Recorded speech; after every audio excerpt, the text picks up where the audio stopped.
Is, 329, it's right here, right on. Have we heard from, oh yeah, this 329. Yvette, are you on? That was what I was about to ask. Everybody's phones are silenced? Silence of the lambs. Yvette's doing this remotely. Yvette, are you here? Yvette, are you out there?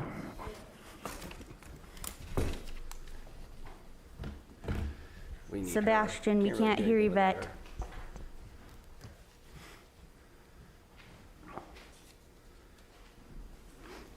Yvette, you're on mute if you're here. Oh, now she's not. Just take herself off mute. Oh, maybe you were on mute.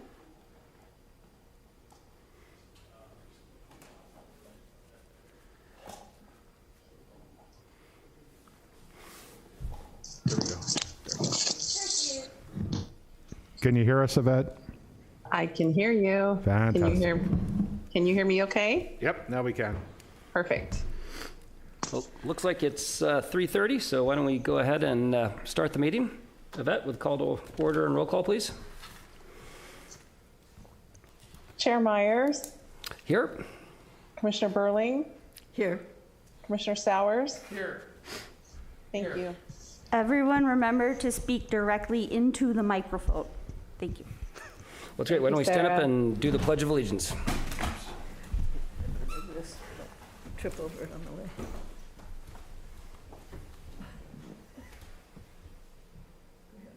I pledge allegiance to the flag of the United States of America and to the republic for which it stands, one nation, under God, indivisible, with liberty and justice for all.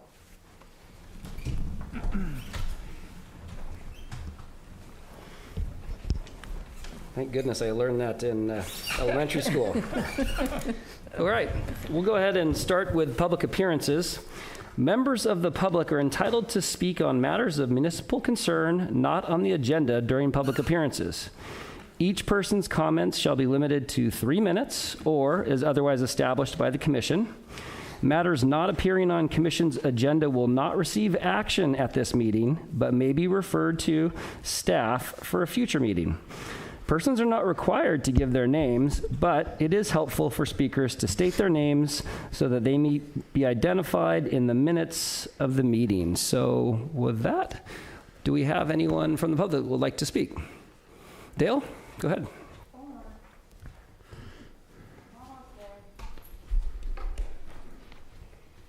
Good afternoon. Good to see you all. I've got a presentation, so she's trying to bring it up. My name's Dale Byrne. I'm here representing Carmel Cares. Sadly, I have some news to report that one of our best volunteers, and one of our first volunteers actually, in January of 1921, Sarah Davis gave me a call and said, you need to meet these people. They're doing some work down at the Trestle Bridge area, and you need to sign them up on the median binder program or something because they're doing lots of work. So I went down there, and this is what I found. Roger and Terry Dahl, Roger with his little hammer. Roger had a big personality. 7 years ago, he had a serious incident where he hit his head, and I don't know all the details, but he ended up with stroke-like symptoms. Despite that, he, for the last 2 years plus, he has been a stalwart volunteer.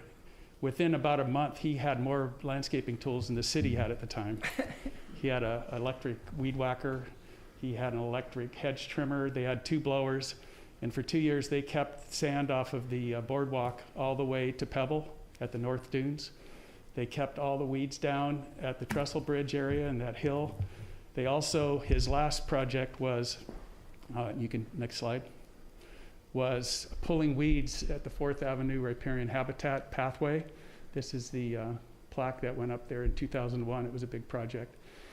And we've now taken about 80 bags of weeds out, but Roger and Terry probably personally did about 10 big, heavy contractor bags.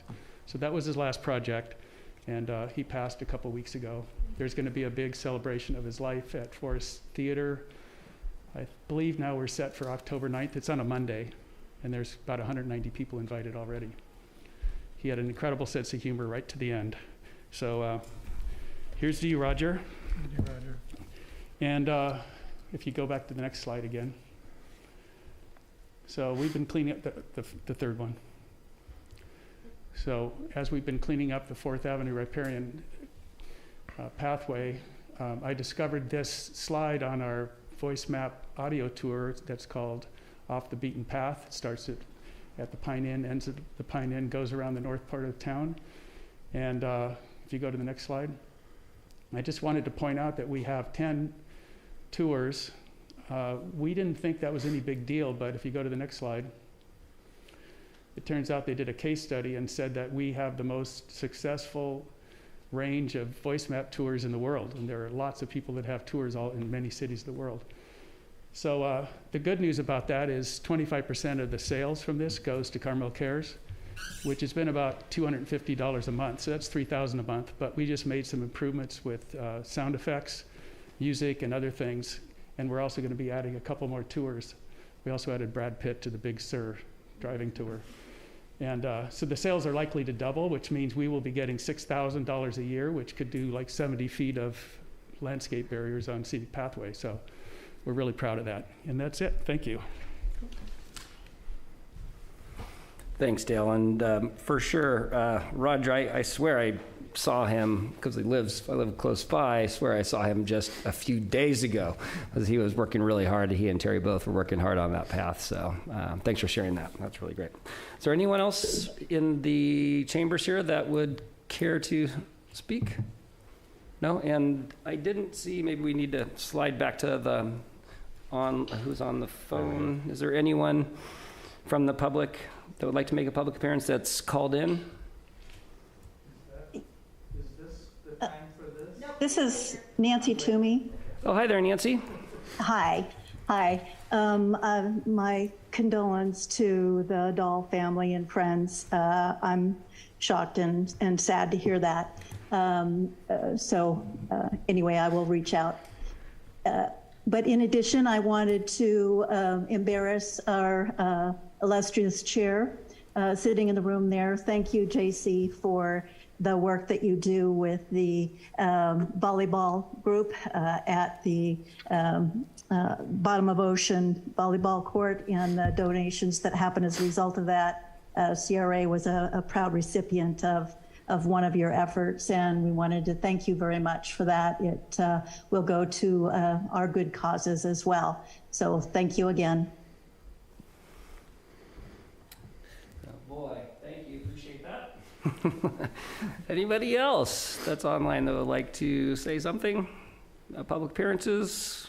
Going once, going twice. All right, closing public appearances, and let's get into announcements.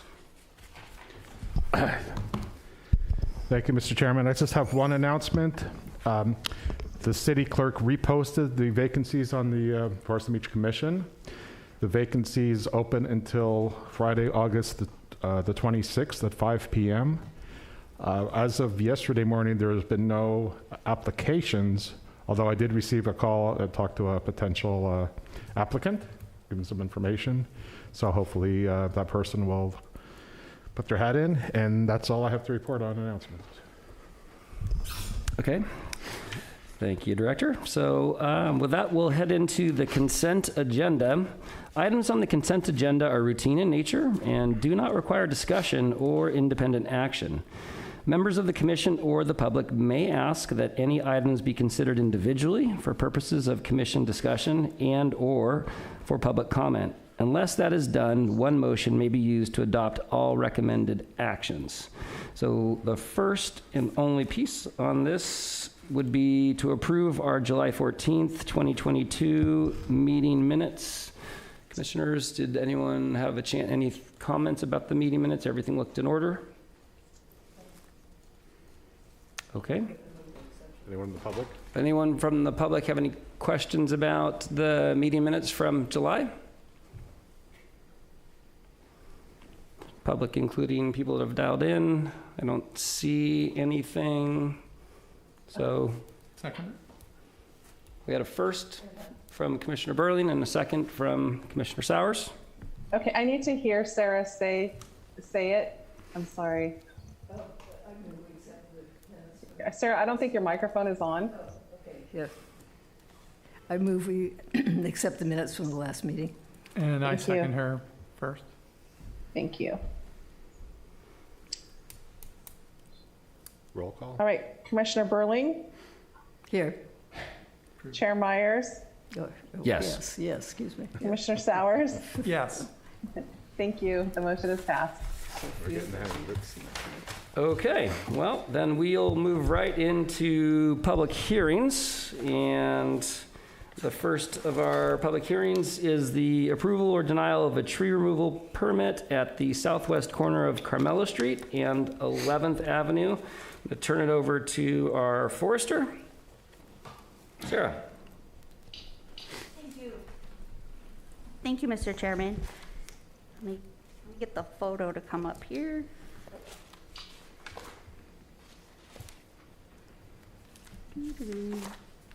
Okay, we'll try the other button.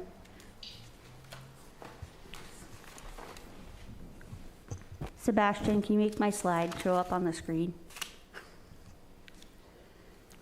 Normally I do this without a hitch. Well, in the meantime, we have an application to remove a tree in the public right-of-way at the southeast corner of Carmelo Street and 11th. Got it. Let me toss this over onto the screen, is that what you're saying? Yes, it's to the left. There we go. Oh, this is gonna be weird. All right, hang on.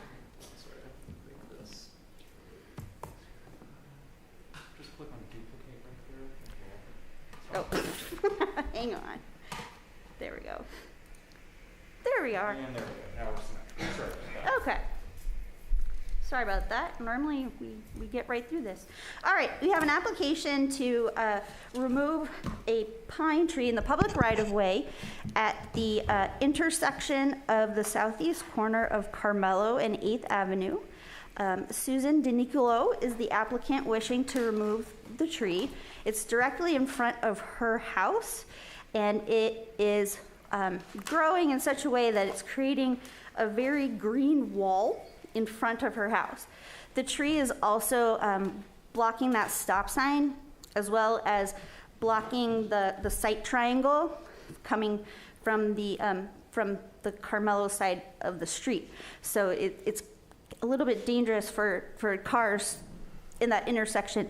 And while we were there visiting today, we did witness several vehicles not actually stopping at the stop sign.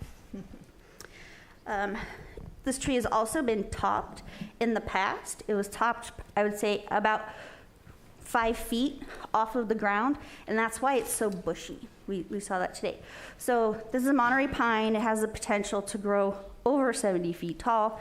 That would cause it to grow directly between those primary transmission lines above it.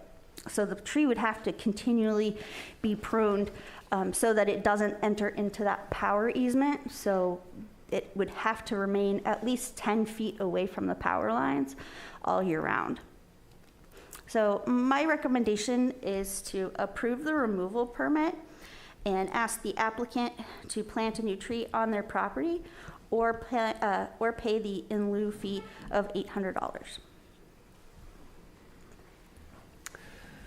Thank you, Sarah. Commissioners, are there any questions about what Sarah has just presented? No? Is the applicant either present here or perhaps dialed in?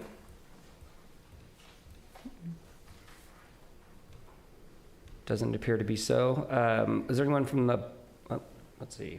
That's a different applicant. That's a different applicant? Okay, great. And then is there anyone from the public that would like to make a comment about this? I don't see anyone again, so I'm going to go ahead and close the public comment piece and bring it back to the commission for discussion. Yeah, I guess my only position on it would be is if there's any, I mean, it is a nice looking tree, if there was any way to replant it, because it's definitely not in a good position, but it's more or less, to get it out of there, you got to cut it and kill it, right? It's possible to be moved, but it's possible to be moved it'd be costly. It'd be costly. It'd be costly, and it would take many years of diligent hand watering to get it reestablished. Well, I think that the visibility, I think the visibility at the corners is a issue, both coming south on, or west on, what is it, 10th?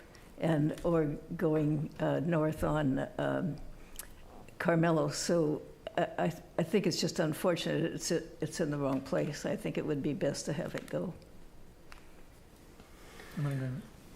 Okay, and to add to that then, I certainly feel as if the location of this tree is a hazard within that, how you coined it as the triangle. Yeah, When site triangle. on the site triangle, we stood on the corner of, 11th looking down, and reality of it is a blind piece. It is a nice and healthy looking pine, there's no doubt about it. To shape this, though, it sounds like it just would be a continual effort, and really it doesn't allow for the glory of what a good pine would be and what we like to see in our city. From my perspective, with the forester's recommendation of planting a new tree on the property, we did look around the property to see what or where perhaps a new tree could be placed. Felt like both of these trees were originally planted for whatever they chose to do in terms of the construction of this home. So I would think that that become the requirement as opposed to offering the paying in lieu of fee. That would be my preference, that they actually do identify a location on the property. I think we happen to see a couple, and perhaps they could work with our forester to determine where it would be best.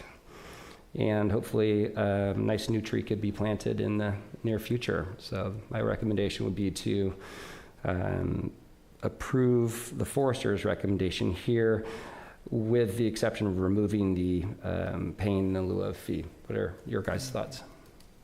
That makes sense. Well, then I'll go ahead and make a motion to approve the forester's recommendation with the caveat of removing or paying the in lieu of fee of $800. I second that. Okay. Yvette, did you hear the second? Yes, I did. Thank you. Okay. Commissioner Burling, Yes. Chair Myers, Yes. Commissioner Sowers. Yes. Thank you. The motion is passed. Okay, so moving along in public hearings, the next item is the release of a stop work order at the southwest corner of Lobos Street and 2nd Avenue. Again, I will turn this over to the forester. Sarah? Okay, so earlier in July, a fellow colleague in the city was alerted that there was some digging happening at the property, and there didn't appear to be a permit to prune the roots of the tree. So I went out to the property and witnessed the remnants of the plumbers that had been there, that had been working on the sewer. So it was clear that several of the roots of the private property tree had been cut without notifying the city forester or having the required permits to cut those roots. So you can see there that one root alone was over 5 inches in diameter, and our standard is 2 inches is when you need a permit or supervision to do so. So my recommendation, since the tree is going to be healthy, it's a private property tree, it wasn't a lot of damage to the tree, my recommendation would be to charge the stop work order investigation fee plus double the tree permit fee, which is standard, for a total of $1,248. Okay, thank you, Sarah. Commissioners, any questions about what our forester has just presented? No? Then do we have the, yes, okay. Mr. DeCorth. Should I stand up? Yep, Please, come on up thank you. here and be Appreciate it. sure to talk right into the microphone. Okay. Thank you. I'm Dean DeCorth. I'm the owner along with my wife Audrey, who's outside with our pug at the moment. This was kind of a big boondoggle. We were having problems with root invasion into the sewer line outside under the street level. We've been property owners there for about 24 years. And so every few years we would have to have somebody come out and do a rooter job on it and clear out the roots. And they kept telling us we had the old Carmel P-trap, I guess they call it, the old one. And that the last people who came out, which was A&R, they came out about a year ago and said they wouldn't come back and do it again because we had the old-fashioned P-trap, and they said it was not good for them and difficult. So we decided we better go ahead and replace it with a new double clean-out type, the modern one. And so I looked around on the internet and found a local company that had a great website, and they were super nice and super engaging and everything, and it sounded really good. And I had them come out and have a look at it around July 1st, I believe. And they said, okay, we can do this. And I asked them if they had worked in Carmel before, and they said yes. And so they sent out a guy to have a look at it and give us an estimate. And we said, okay, that sounds good. And I asked if they had permit to work here, and he said, oh yes, we do. And then I sent an email on the 15th of July to the company and asked again, said, do you have permits and anything else we need from the city of Carmel? And the office manager called me back and said, yes, we have everything you need, so no worries. And so we started the work, and turned out he didn't have any permits. And so he was digging in the front yard. I went back in the house because it was several hours of him out there working. And then I saw a truck stop, which was Bo Grundy from the city, and he stopped and asked what we were doing. So I went outside and talked to him. I said, well, we got this, we have a permit, and we're having the P-trap replaced. It's just this little segment. It's not going out in the street or anything. And he said, okay. So he left. And I guess he called Ms. Davis, and also, I guess he came back with you. Is that right? I can't remember who came with you. You came out. He did. He met me on site. Yeah. And anyway, so they looked at it, and of course there was this big chunk of a root that he had cut out that I was unaware of. But so unfortunately, it was kind of a big mess for us. And so we got the stop work order, which I understand perfectly well why we got it. And since that time, we've contacted Rooter King, because they've been doing work up and down our street, and they're presently working just about 2 or 3 doors up from us, and they appear to be working with the city really well. So we contacted them, and now they've arranged to, if we get the stop order lifted, they're going to start replacing this on this coming Monday with Ms. Davis, and we've made it very, very clear she has to be there when they start and before they do any work, and make sure that everybody's on board on the same page, and it's all legal. So that's kind of what happened. And I do love our oak tree, by the way. My wife and I love it, so we don't want anything bad to happen to it either. So just had to throw that in. Are there any questions from the commission for? No questions.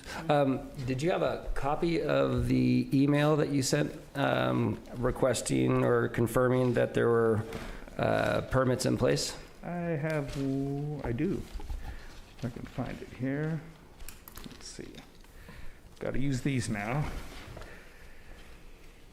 So unfortunately, she didn't respond by email. She called me, and so I only have the verbal.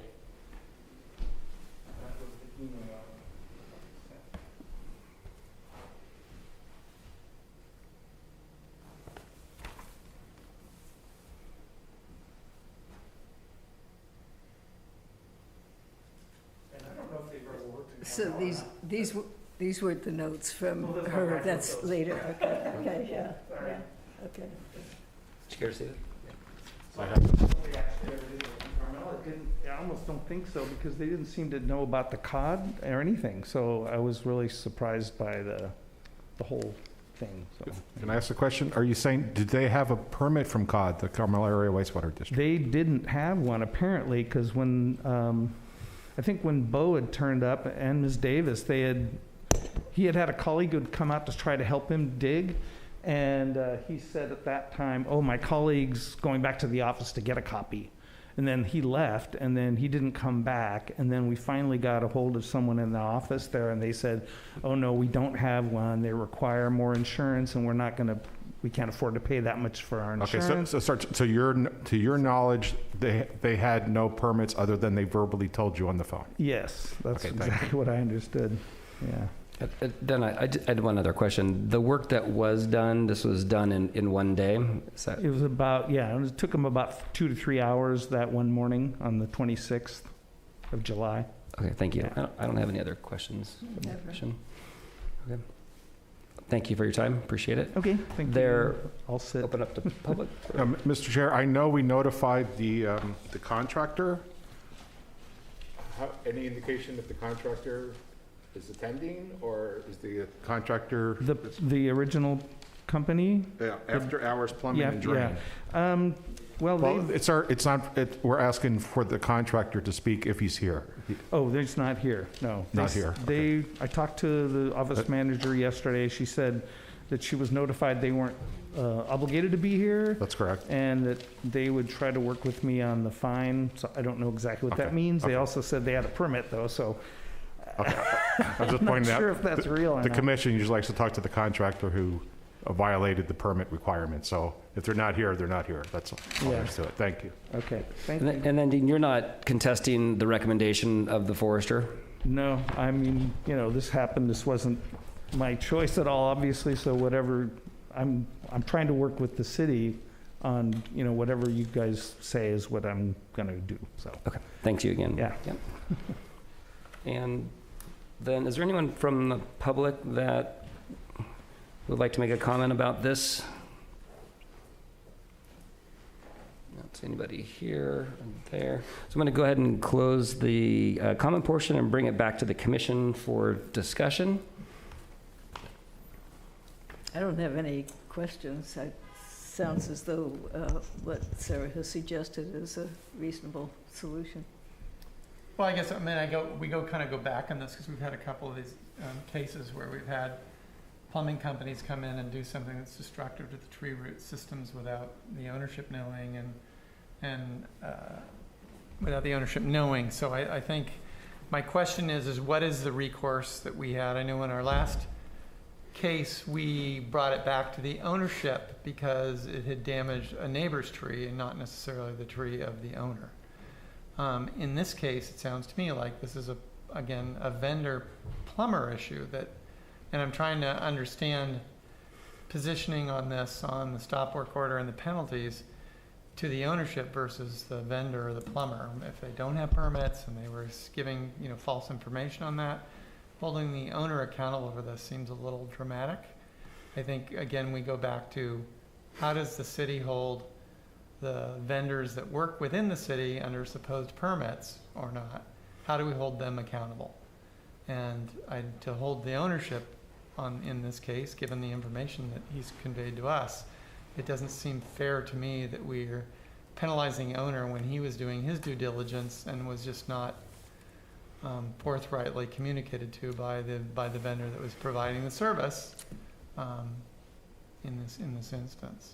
Well, I think your question about Into the mic.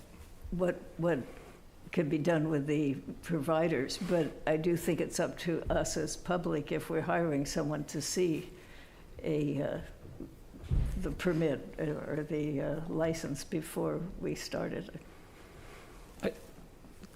I understand where you're going with this, and we realize that this is an ongoing issue, and hopefully maybe the director wants to speak to it. The one thing I would say about this particular instance, and I don't really have anything beyond the forester's recommendation, is that the owners admitted that they're a 24-year resident. It's not as if they just moved to town and they didn't know the rules, that they haven't seen permits up whenever anything's being done in town. And so I'm not I'm not saying shame on you per se, I'm saying, but you kind of know, right? And, I look back to us as a commission and think about how important the outreach part of our service and our responsibility is, because it is an important reminder, not necessarily to our longer term residents, but those that just come to town. Hey, by the way, you need to get a permit to do these things. And by the way, you need to make sure you're hiring people that are going to provide the proper documentation and know the rules of the city. So I think we're aligned there as it relates to the recommendation of Forrester and whether or not it should be the double. I think that a precedent has been set, and I think we should honor that and continue down that path. And the owner has stated that they are not contesting it. So my recommendation, I'd make the motion to accept the Forrester's recommendation here. And again, to you, Commissioner Sowers, I think this needs to be addressed. And hopefully the director wants to speak to that. So with that, I'll go ahead and make the motion that we allow the release of the stop work order issued on July 26th, 2022, and require property owners Dean and Audrey DeCorth to pay the $1,248 to the city for the stop work order investigation fee plus double the tree permit fee. I second it. Mr. Chair, would you want me to chime in now or after your vote? Or we let it get through the vote? And then let's get through the vote. Yep. Hey, Commissioner Burling, Yes. Chair Myers, Yes. Commissioner Sowers. Yes. Thank you. The motion is passed. So, but yes, over to you. Thanks, Bob. Okay. Just a couple of comments in terms of the city really has to hold the owner, the property owner, accountable for not getting the tree removal permit. Certainly, in this particular case, the contractor should have, or if they certainly implied to the owner that they did, shame on them. The city staff would be more than happy to work with the applicant to try to seek full reimbursement from the contractor, because obviously it was the contractor that's predominantly culpable, but I guess there's potentially somewhat shared responsibility. In terms of the contractor, yes, this seems to be not a pattern, but there's been more than one contractor that we've had some problems with. We have made initial contact with the city attorney's office. I believe they asked for more information, if I recall. There's a couple of issues here. One is like different levels, kind of like the progressive discipline, different levels of working with the contractors. One is education and try to get assured compliance moving forward. The second level is perhaps rescinding their business license for a period of time. For egregious errors, which this is not, but an egregious error of a contractor, we could also notify the state contractors licensing board, which would really do significant harm. But there's legal issues and consequences associated with all those levels of discipline. So I think we want to start off on the educational route, at least at first. But it doesn't prevent someone new that we've never heard or seen before to pop in the backyard and do something. So it's an ongoing struggle, but I think we're making some progress. I mean, thankfully we have eyes around town, and not just ours, but I think residents as a whole are interested in what's happening and have questions and often bring it to the city's attention, and that's good. I think whether or not it needs to be a future agenda item, I certainly feel as if the communication from the Forest and Beach Commission about violators needs to go somewhere beyond this. And so whether or not it's turning it over to, I don't know, I guess it starts with you, Bob, and should there be on the city's website a violators page? Right? Hey, this is a contractor that violated our rules, didn't have a permit, and it stays there for a certain period of time. Again, I don't know whether or not it's a agenda item for us, but it sure feels like it's something that we keep revisiting. And I do believe, if I may, sorry to interrupt, it is in the hopper for a future agenda item. So it's on Sarah's long list of topics. It keeps getting bumped. Okay. But again, just to reemphasize that the property owner could reach out to Public Works to see what you might be able to do in regards to a conversation with the plumbing company about some level of reimbursement for his out-of-pocket costs for their mistake. More than happy to do that. That's great. In essence, educate the guy at the same time. All right, well, let's go ahead and move on with our public hearings. The next on our list is the approval or denial of a tree pruning permit to prune 7 limbs from 4 significant trees at Mission Street 3, northeast of 10th Avenue. And back over to you, Forrester Sarah. Thank you, Mr. Chair. All right, Mr. Correa, the property owner here in question on Mission and 10th, would like to build a new house and accessory dwelling unit on a vacant parcel.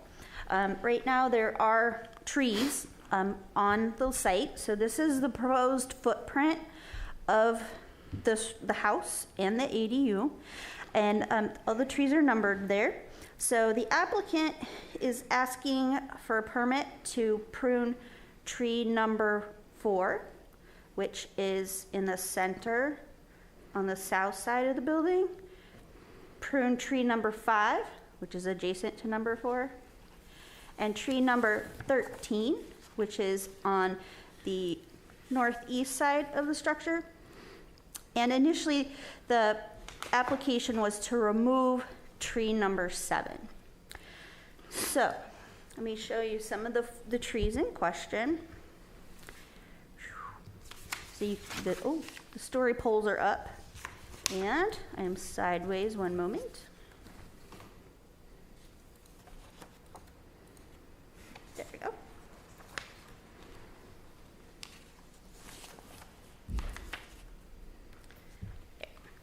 Much better. So you can see the arrows and the pink tape. Those are the limbs that would be in the structure if it was built the way it's proposed to be built. And here you can see some more. So the photo on the left, right now, that's tree number 7. That was initially proposed to be removed for the construction of the accessory dwelling unit.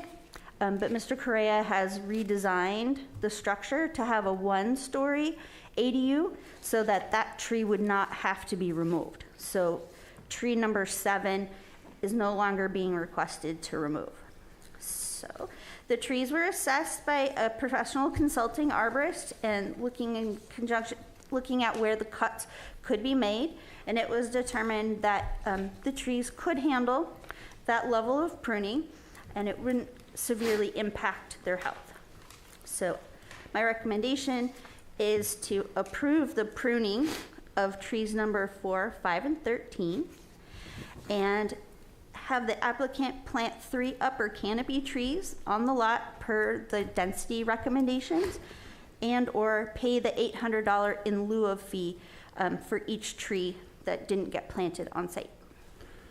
Mr. Chairman, if I may, I'll just kind of amend the recommendation to include the following. Tree 7 is no longer an issue for the 1-story ADU. It went to the Planning Commission last night. It was approved based on the 1-story ADU, or at least the concept design study was. Just in case there's any future potential changes to the design, I would recommend the commission continue to, as it says here on the recommendation, to deny removal of tree 7, just to kind of lock that in case there's any future design changes. Okay, thank you. Are there any questions from the commission for the forester's report? Sarah, could you go back to the footprint drawing? So was 13, was that the tree we were, I'm just trying to recall now from being on site. I thought that was the tree that we looked at and talked about, and that there wasn't, is that branch a really high branch? No, it was the tree towards the back where the workers were on the other property, where they had been taking out an old stump, It was, if you're looking to the east, it would have been on the north rear part of the lot.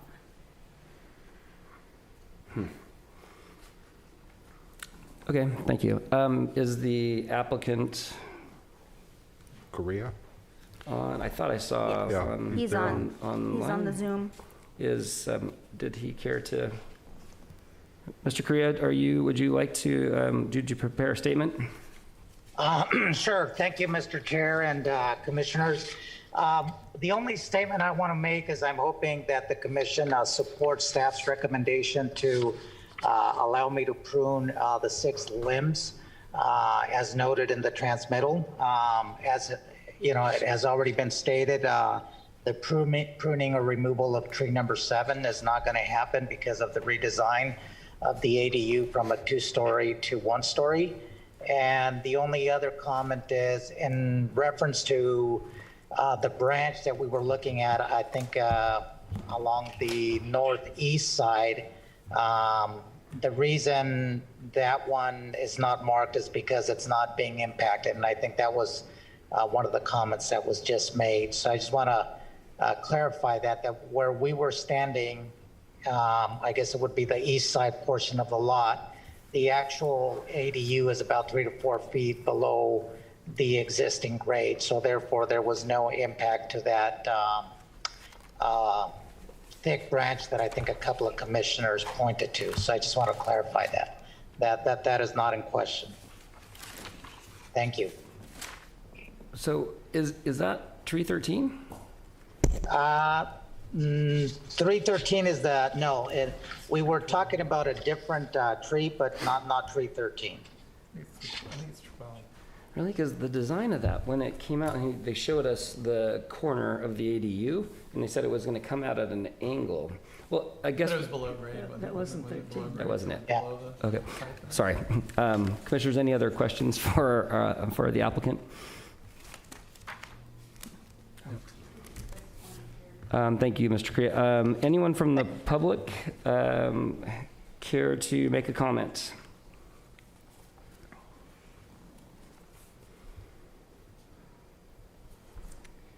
It doesn't appear so, so I'm going to close.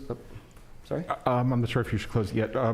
Just one comment, and Yvette, you're going to have to help me. We did receive a letter of correspondence this morning that I believe was forwarded to the commissioners regarding a neighbor to this. He was there today. Okay, but for the record, for here, We did receive it. there was a letter that was written, and so that's kind of a public comment. Thank you, that's true. And the commissioners all had a chance to review or read the letter? Okay, Yeah. Okay. Everyone should have a copy of it on the dais as well. yep, okay. Okay, Great, and thank also Marnie Waffles, our principal planner, is here to answer any questions regarding what went to the planning commission or the letter we received from the public comment, if that helps. Okay, great, thanks. So with that, then, again, if there isn't any public comment, I'll close, bring it back to the commission for discussion. Well, my thinking is that this is like an oak forest. It doesn't have, the pine had been killed a while ago. And I think that it has sufficient trees. It has more than the required 4 trees, or the suggested 4 trees.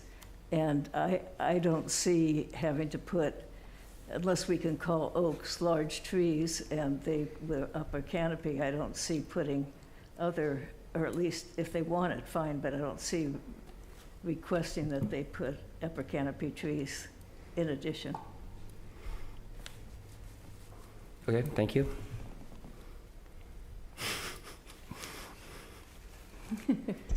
I appreciated the fact that it seemed that the owner and the neighbor seemed to be having a conversation that was respectful, and it didn't seem like it was heated. So it sounded to me like some of the changes that the owner had pushed through with the planning commission was more acceptable from the neighbor. I don't know that as a fact because I didn't talk to him, but it didn't seem like he was jumping up and down and being really concerned about the positive changes that were being presented by the owner.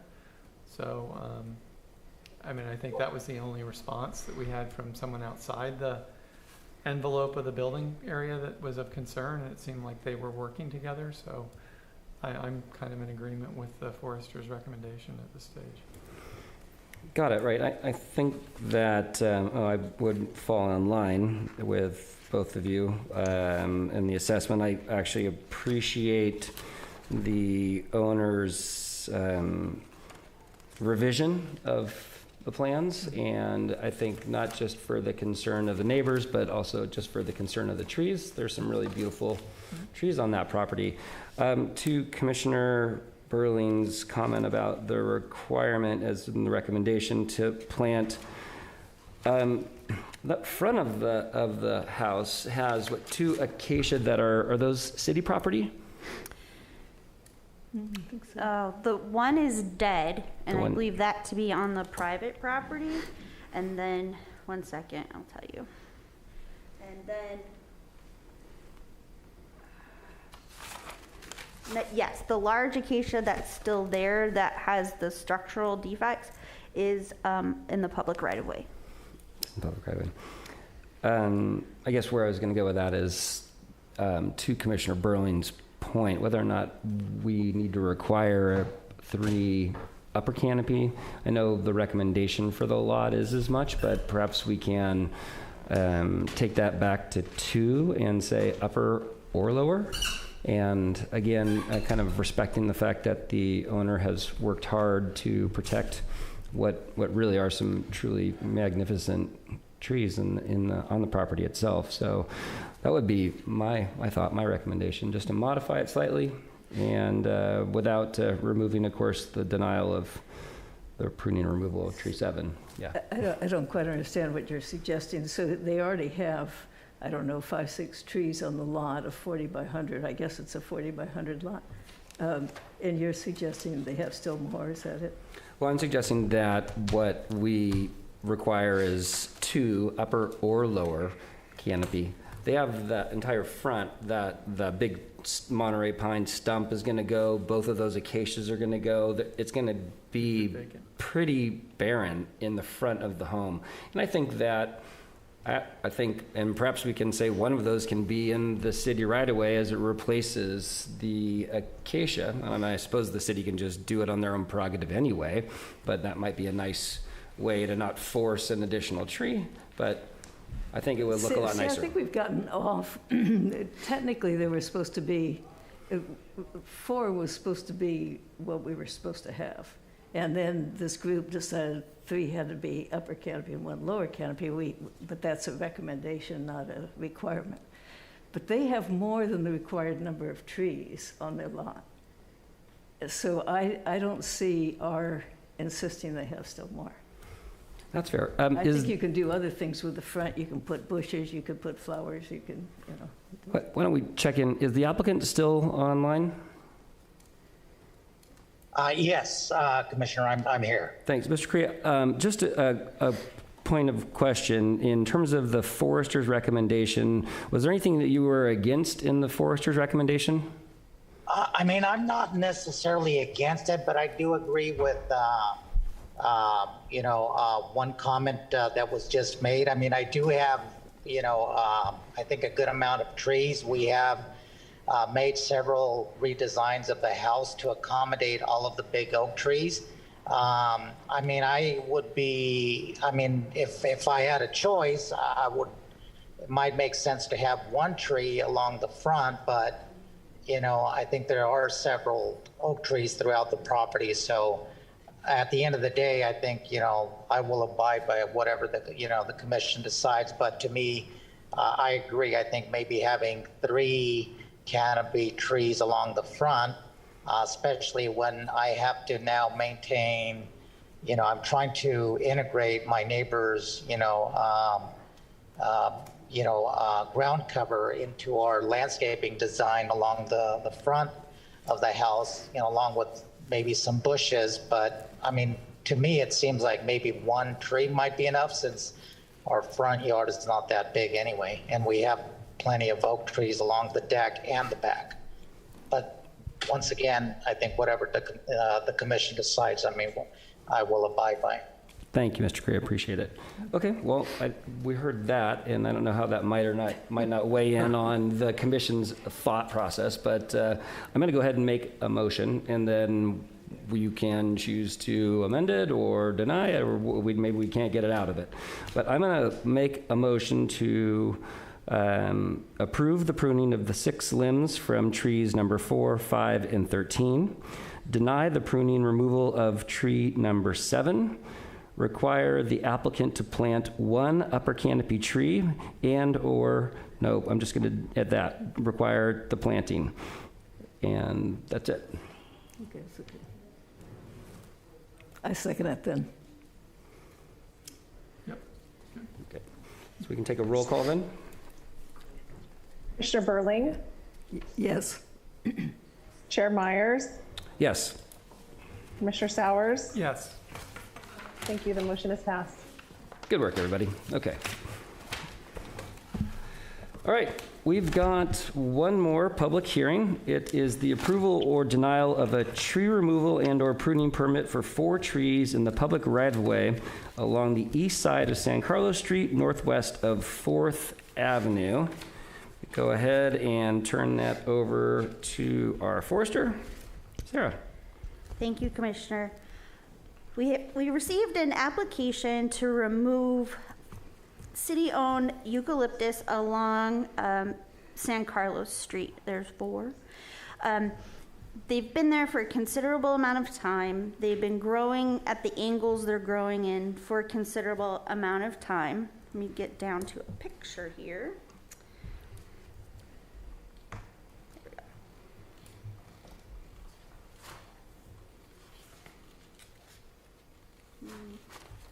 There.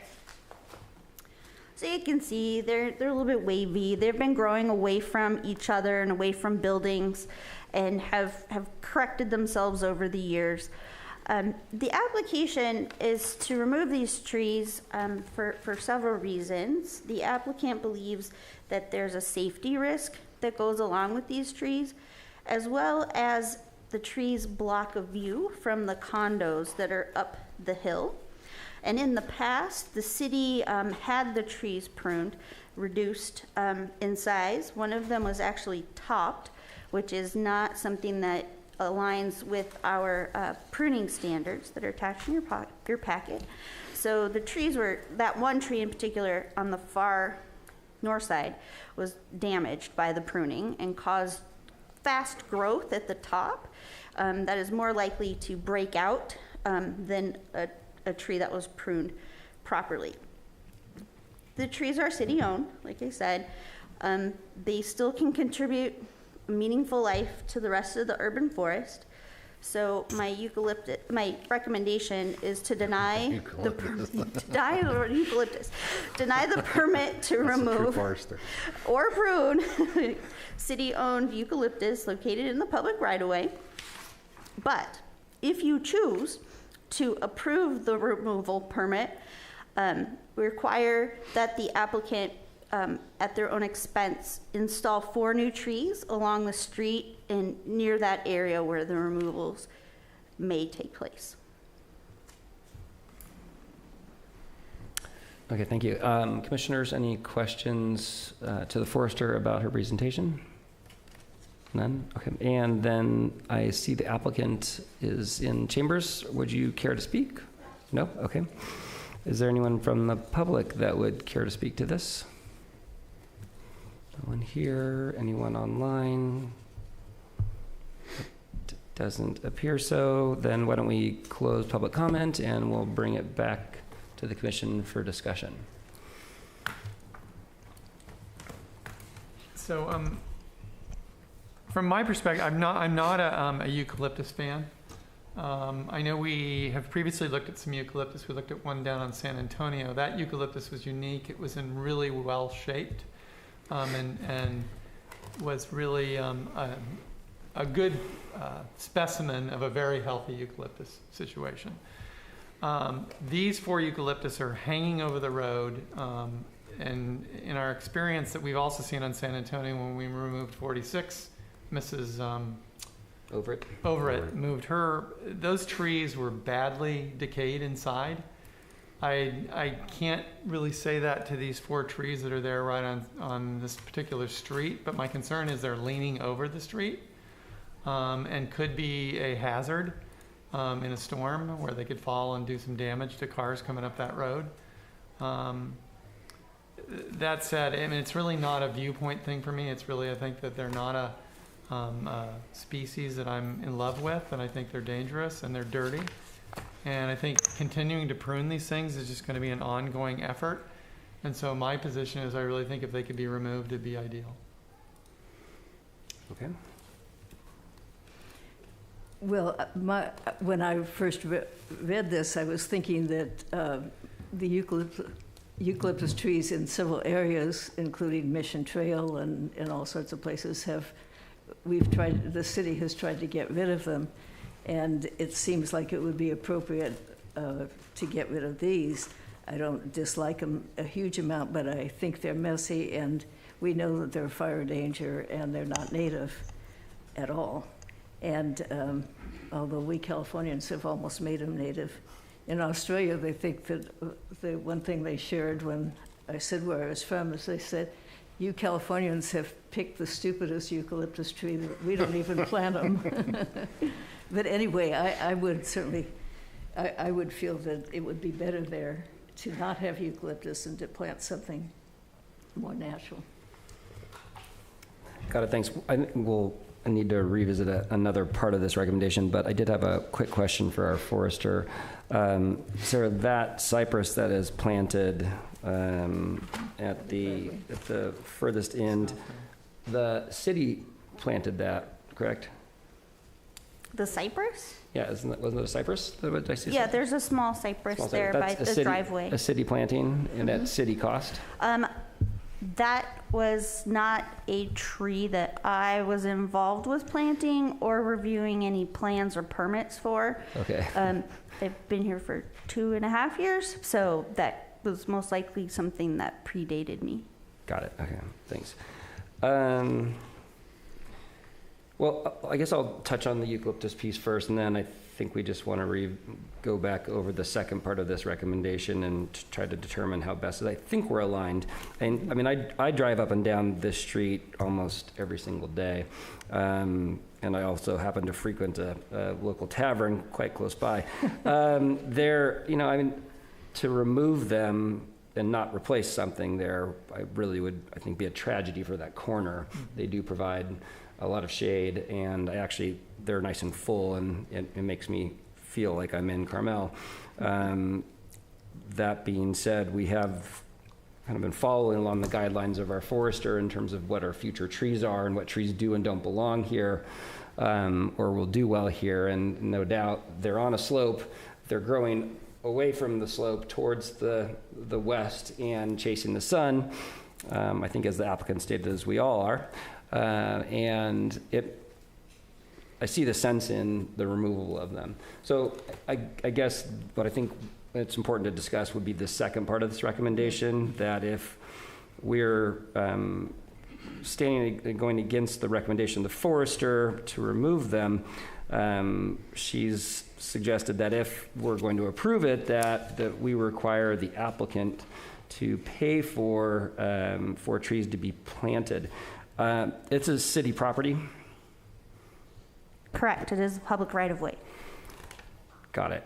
From my perspective, I feel like that we're identifying, although the applicants brought it to our attention, we're identifying trees that we ultimately are looking to remove. And I don't know necessarily what the time frame has to be in terms of when this could even be scheduled, but there's a regular and ongoing removal of trees in our city that are scheduled by our forester. And I could see that this should, if we're agreement and we move forward on that these would be removed, and then the city, at the city's discretion, would come back and plant the trees that they felt best would serve this area. And what I don't feel like it would be something that we would require the applicant to have to pay for, but that's just my opinion. No. Well, I'm not in disagreement with you, but the applicant is addressing, to some degree, her viewpoint a little bit, because building is way back. I mean, is it those trees are sitting right next to the Hotel Carmel? So, I The mean, maybe houses it's a have- neighborhood thing that we could get some support on by taking those out, that it's more, you get, the local, it's just not the applicant. I think there's a number of neighbors wrapped around those trees that would benefit by those things going out and being replanted with new trees. Maybe there's some opportunity there. I don't know. I mean, instead of just pushing it all onto the city to have to replace them, maybe there's a community group around that neighborhood that would contribute. Could be Hoff's house, it could be, the Carmel Inn, could be the condominium association that could help support something that would be more robust than just, a 4-gallon can in the ground. Would it be okay if I reached out to the applicant briefly? Absolutely.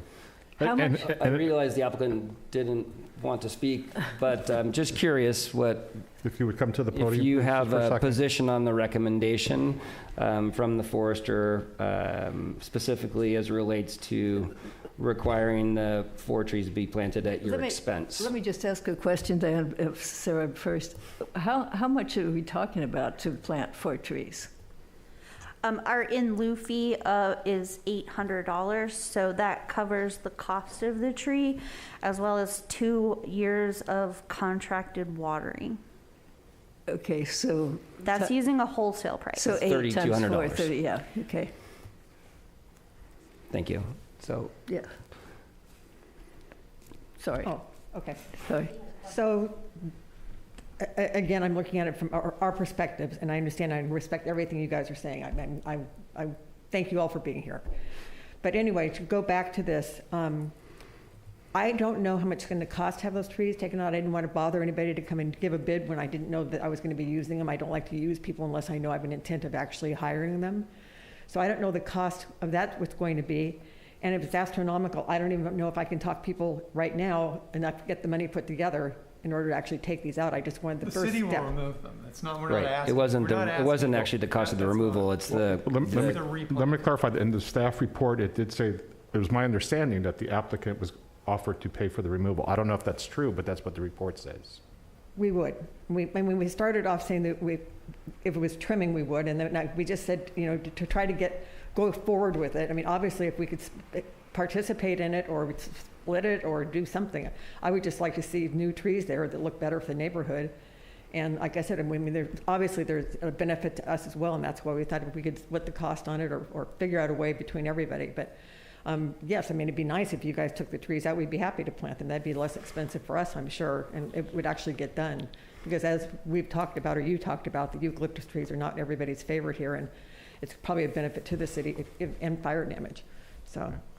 sorry, Ms. Crandall, you are representing yourself only as the applicant, is that correct? Correct. Okay, got it. So you understand that if we move forward a recommendation, that it would be you that would be responsible for it, that would be, and then your responsibility would be to go to your community, et cetera. The cheerleader. Got it. Okay, thank you, unless anyone Okay, had any thank other you. questions. Appreciate it.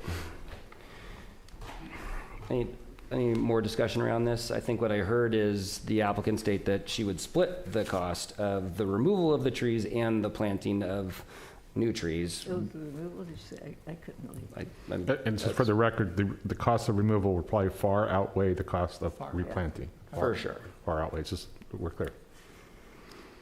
So, I mean, there, where everyone, it sounds like we're on the same page Yeah. about the removal, and it sounds like we're on the same page about requiring the replanting at the applicant's expense, as well as the removal, but splitting that cost. Does that sound like, It's okay. that's what I heard? Sound like the applicant was amenable to that. Oh, she'd like to step back up and say one more thing. No problem. Happy to have you here. For the record, also those 2 little volunteer eucalyptus trees. Got it. And Yeah, we- those and- aren't significant. Okay, well, We can take I want to those make out sure that I whenever. don't have to call back and we can go, by the way. And then also, I wanted to address, you have the pine there and we have 2 volunteer oaks already, so I don't know if you need, I mean, I'm not arguing, but I'm just saying, is 6 trees too much for that little area? I don't know, you're the forester. That's fine. Well, I don't think you'd have to go exactly in the same place, if just in the general vicinity on that block. Got it. Well, how about a motion? Does anyone have one? Go ahead. Okay, happy to move forward to the motion. Then I'd like to make a motion to approve the permit to remove the 4 city-owned eucalyptus trees located in the public right-of-way along the east side of San Carlos Street, northwest of 4th Avenue. And at the same time, require that the expense to remove them, as well as the planting of 4 new trees, is at the applicant's expense. Did I say that right? Did I say split? You said split. Did I say split? Split. Split between the applicant and the city. Is that fine? Do I need to restate that, Yvette? Sorry. No, I think I got it. Okay. There you go. Yeah. Anybody? I can second that motion. There was a second, close to the mic, kind of. I heard him, thank you. All right, Commissioner Burling, Yes. Chair Myers, Yes. Commissioner Sowers. Yes. Thank you, the motion is passed. Okay. All right, then let's go ahead and move on to orders of business. Orders of business are agenda items that require Yep. Thank you. Orders of business are agenda items that require City Council, Board of Commission discussion, debate, direction to staff, and/or action. Right. And it looks like the first of our orders of business is the proposed landscaping upgrades at Forest Theater by Carmel-by-the-Sea. So it looks like Dale? I'd like to introduce Dale, if I may, Mr. Oh, Chairman. please. Just real quick, to get this thing rolling. Well, as you know, our volunteers at Carmel-by-the-Sea have been our partners for 2 years now. We just celebrated 2 years. And they've been providing a wide range of services for the city, and the work they have done has been high quality, and we're really grateful for that. The scenic pathway is like the landmark classic project that really has made a major improvement. They've also been maintaining the grounds at Forest Theater, as Dale will get into in his presentation, for quite a bit of time. They made a variety of different improvements to the grounds, and now they're proposing quite a significant upgrade to the landscaping at the site. So I'll turn it over to Dale, who is our Carmel-by-the-Sea Chief Operating Officer, and then after Dale presents and after accepting public comments, then we're asking the commission to either accept the landscape plan as proposed or make modifications. That would be the time. And there's also some administrative things that the staff has to do, such as a design study review and issuing a permit, but we can do that at the staff level as normal business. So we're looking for input onto the landscape plan from the commission today. Over to Dale. Thank you, Bob. You could just keep going if you want. We've got some slides for you. You have 32 more slides of that. He knows we like to do slides. So I'd like to thank my partners from the Rotary, from the city, and PAC Rep. I'm not sure that Stephen's going to make it. They're so pretty busy over there right now. They've got a Mary Poppins preview tonight, and when I was there last about 11 o'clock, they had a lot of work to do. So we also have Alan Wheat on the phone, and he's going to participate with me on my actual presentation. About halfway through, he's going to take over for a few slides. So next slide. I could go on for an hour on this, but back in 1909 approximately, Herbert Heron went for a walk with Frank Devendorf, the co-founder of Carmel Development Company. And they went for a walk in the 80 acres tract where a lot of the early Bohemians lived, and found a spot to build a theater. They donated the land. 1 year later, they opened the theater, if you can believe that. Oh. And they did a play. The only problem was there were so many people in the play from the city, no one was able to attend. And it was a problem for a while, but then it got busy. So you can see it was a pretty wild area at the time. Obviously, before they put all those seats in there, it was a completely wild native plant and a pine forest. So things have changed a little bit. Back in about June, back when Bob got us started doing the things we're doing, we went over to the theater because Tim Allen, I was doing Carmel Gives with him right then.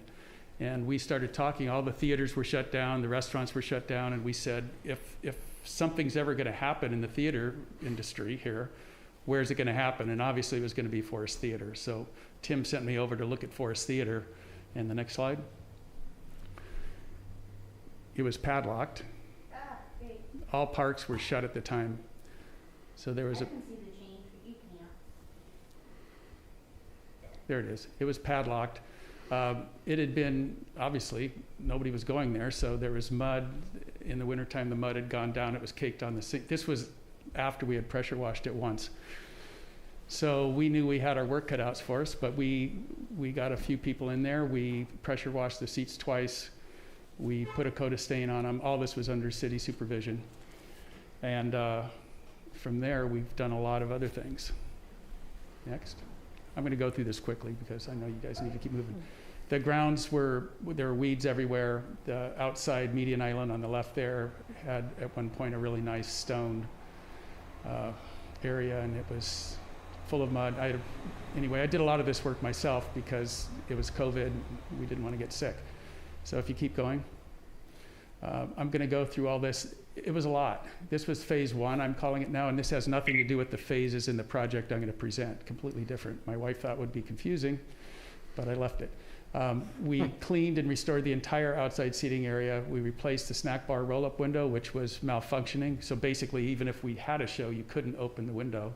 And we did that with the city, but that was an investment in Carmel Gives of about $9,000. We repaired the snack bar counter because it had water intrusion. It was at the wrong angle. We weed whacked inside and outside, and that was my first instruction that weed whacking doesn't really solve the problem because the weeds grow back. And there were a lot of weeds. I did the outside on Mountain View, and that was probably 12 heavy contractor bags just on Mountain View. We probably did 60 in the entire theater. The outside median, as you'll see in a minute, we cleaned that up, and since then we've continued cleaning it up with some high school students. We also took over watering all the trees, which is not nothing. There's 50 trees there for the Friends of Carmel Forest. It takes 2 hours, 3 hours to do that sometimes. And we instituted a weekly maintenance of grounds. I was very optimistic. I said, COVID's not going to last long. We can have this theater open in no time at all. But what was it, Bob, like a year? It was a lot. A lot. Okay, so we were doing maintenance every week just because if you keep at it, it's a lot easier. So you can see the nice door. The seats were great. We also wanted to stain them because you could wipe them down if we had COVID protocols. Before it was wood and it would just absorb the antiseptic. Go ahead. So we moved on from there to phase two.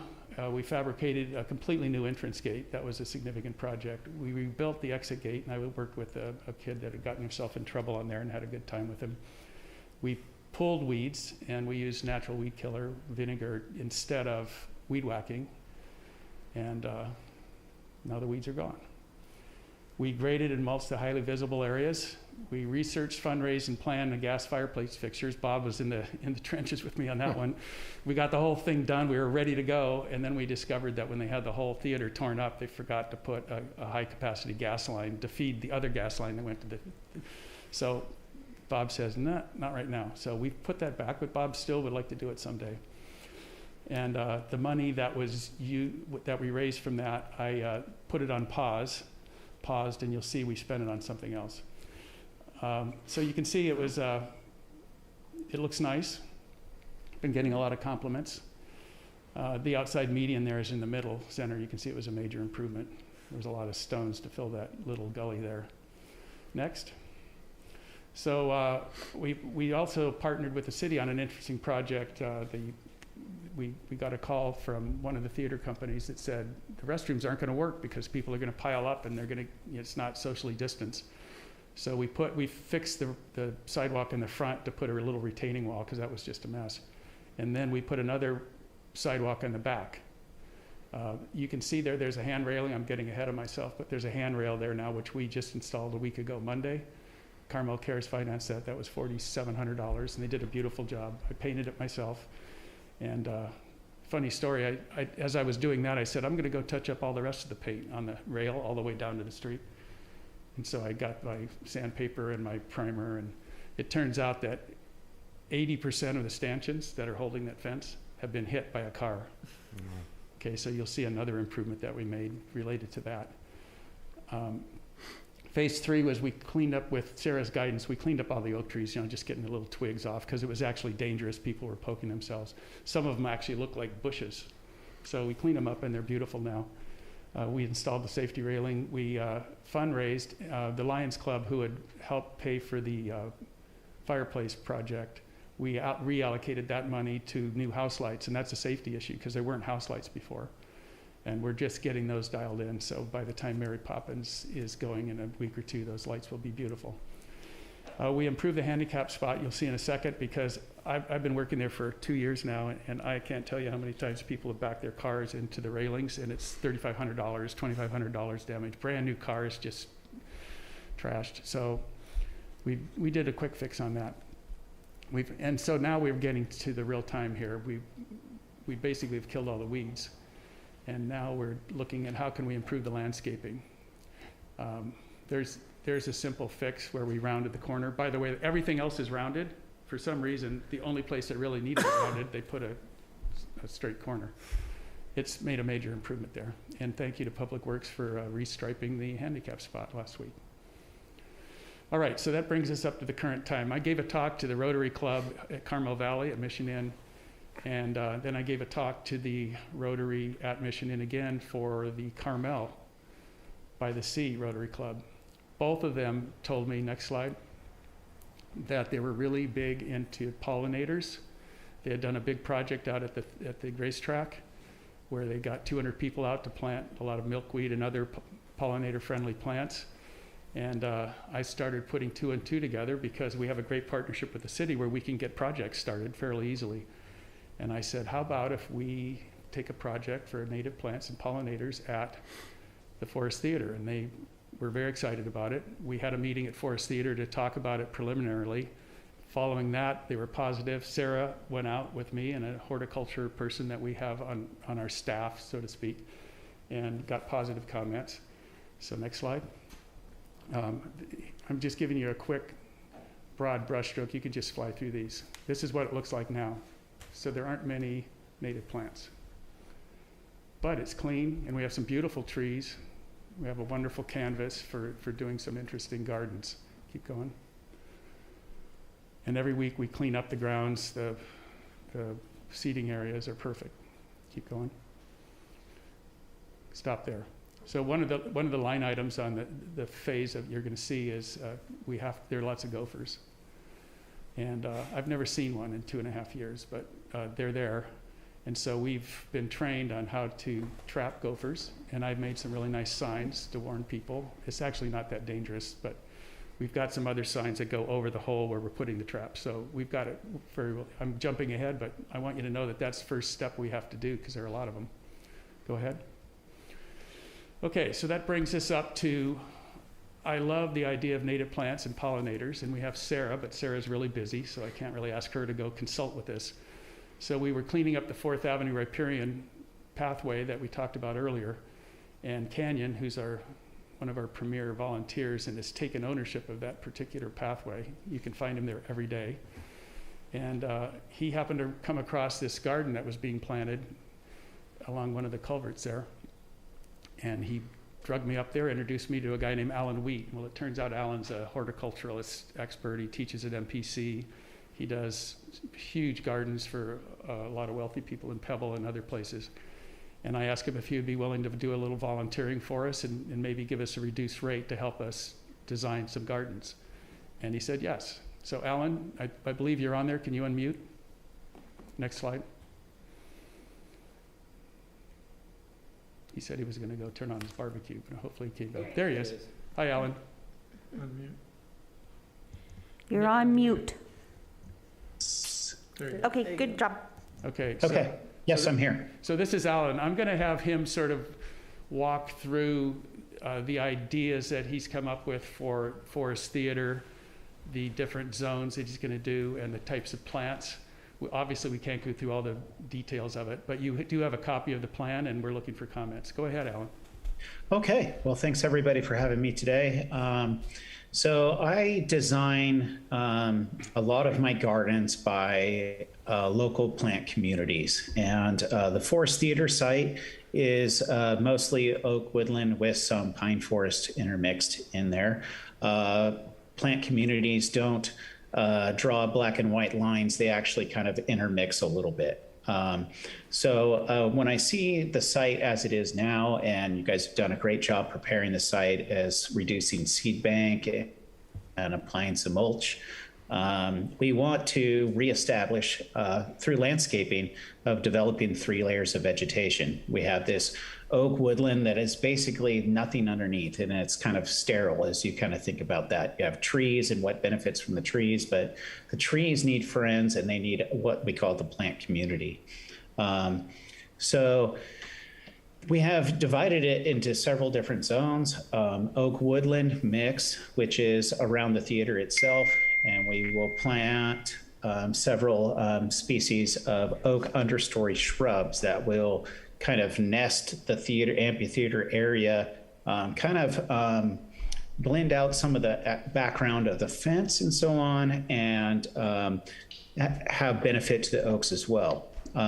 We have an oak understory mix. As you can see on this, you can see the green, that's our oak woodland shrub mix, and the pink pink is our flowering mix, which is lower grasses and shrubs, our flowering plants that are in these showy locations, like around the Cole Weston statue and the low-lying areas. And I haven't gone to a plan of individual plants because really you need to give trees space, and there's different little light shadows and stuff, and we will deal with that when we place plants. As we go down the driveway, we have 2 other plant communities which are very local, like the coastal scrub and maritime chaparral. Maritime chaparral being larger manzanitas and other species that you would find away from the coast, which the Forest Theater is not right on the coast, but we also see a lot of the coastal scrub and coastal bluff plants in those areas. So they will mix together, and those plants are often quite low. So this will bring attraction up the driveway and look really well along the railings as you walk up the steps to the theater. And all these plants that are chosen are excellent nectar and larval plants for different species of butterflies, because plant communities lead into insect communities, animal communities, bird communities. They all go together. And right now we just have oaks, and we need to establish those 3 layers of vegetation.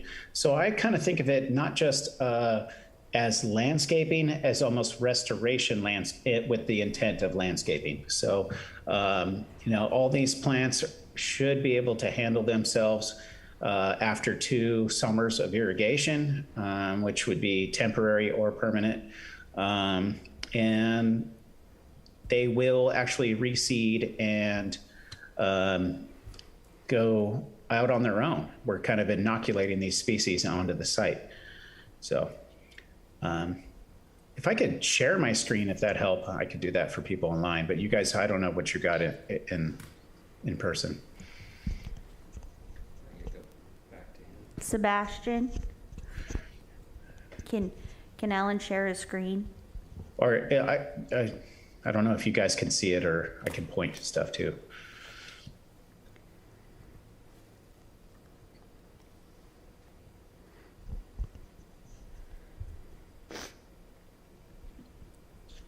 Okay. It looks like he's fixing the security so you can share. Okay, and we can just go over some of the plant species. He's doing that. Does anybody have any questions? Are there any questions from the commission so far? No. No? Intrigued. Great. So, I'm really excited about this project. I grew up in Carmel. I graduated from Carmel High in '98, and I'm really happy to help Carmel Cares and put a stamp on my hometown, and I hope to continue with that. So thanks for having me. Thank you for your work. Did we get it figured out?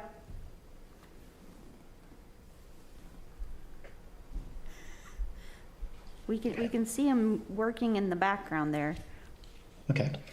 So I saw Dale maybe had some slides, or you guys had some slides. We could try and go over the plant species if we like.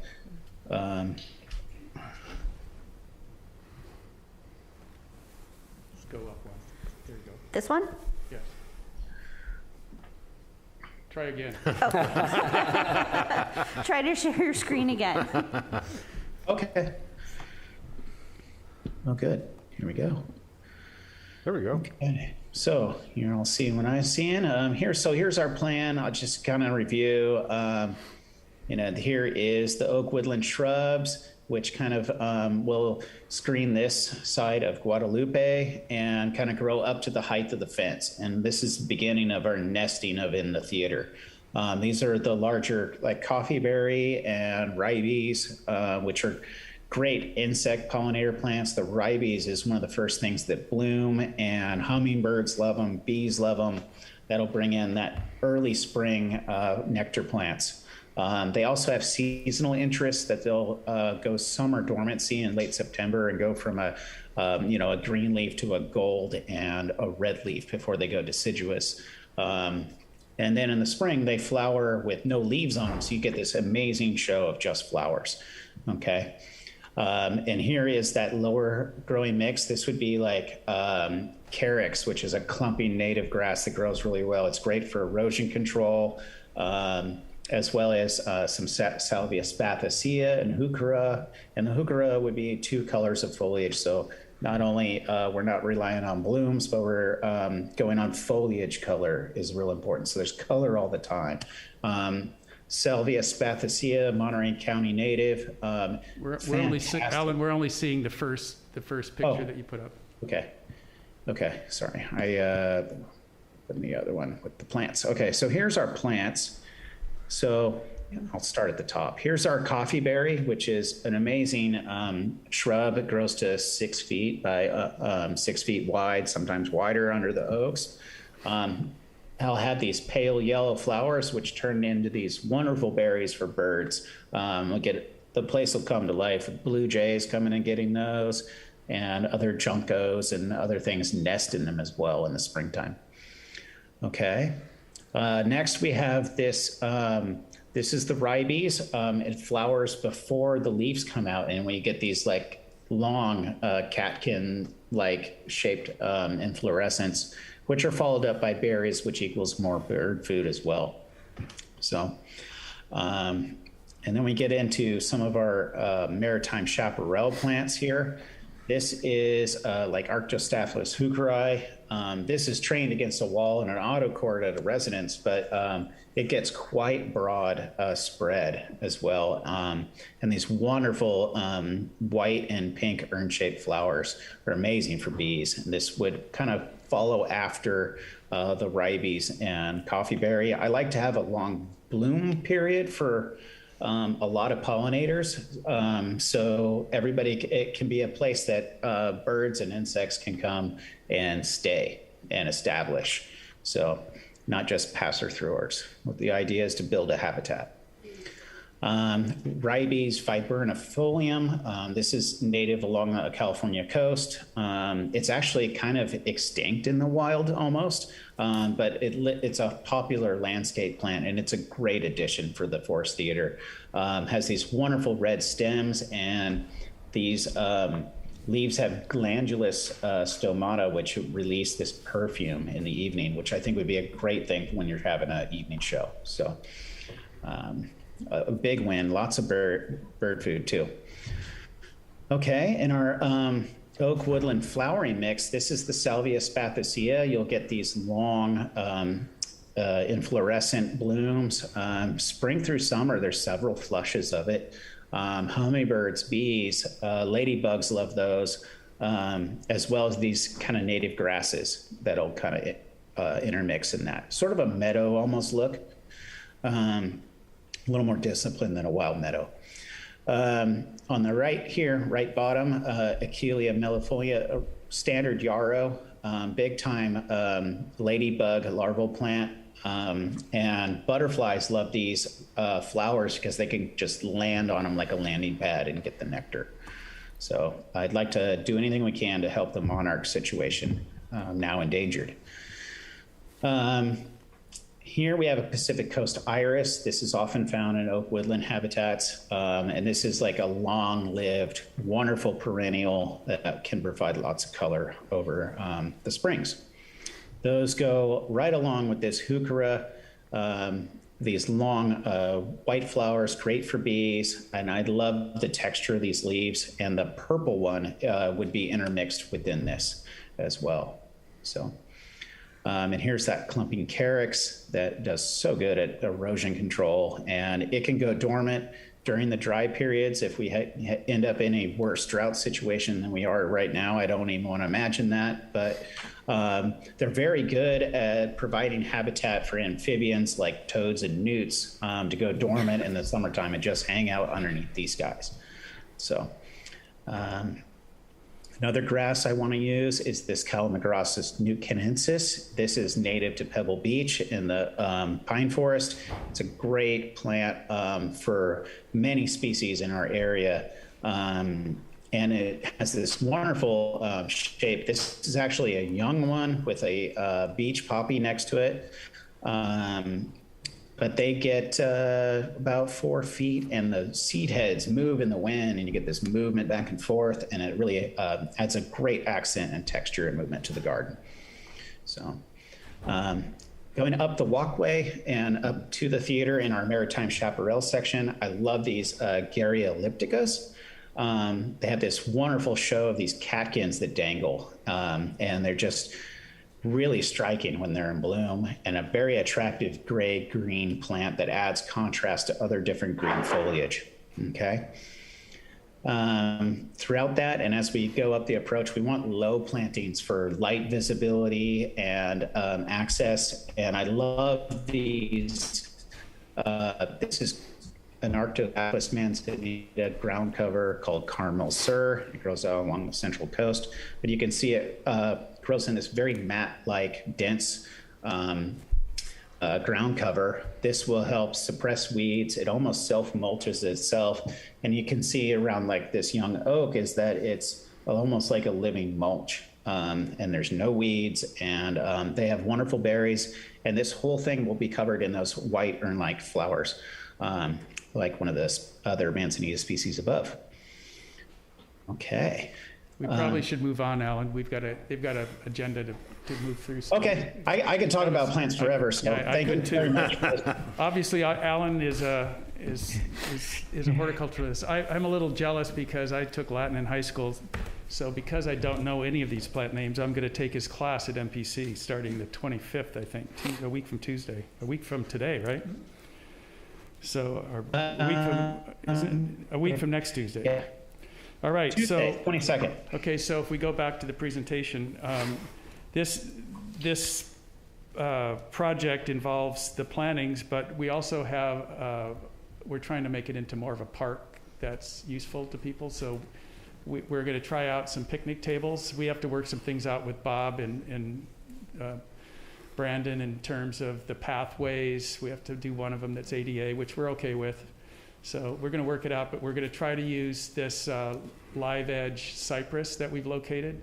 We've got Ambrose Pollock, who's a woodworking expert in the area, to help us make those. So they're going to be pretty dramatic and special. Right, next slide. I'll get through this. So we can't go through all the details, but basically we're here today.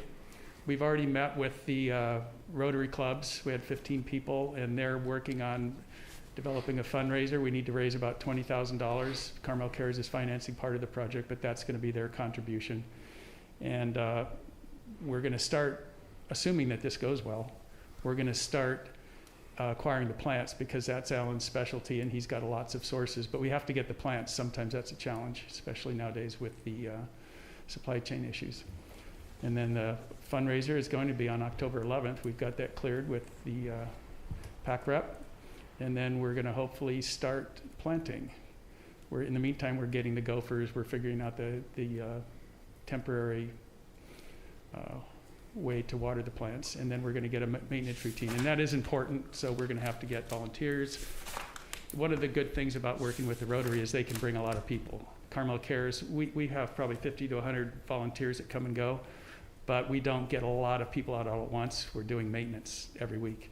So they can get 50, 60 people if we need them to do the planning.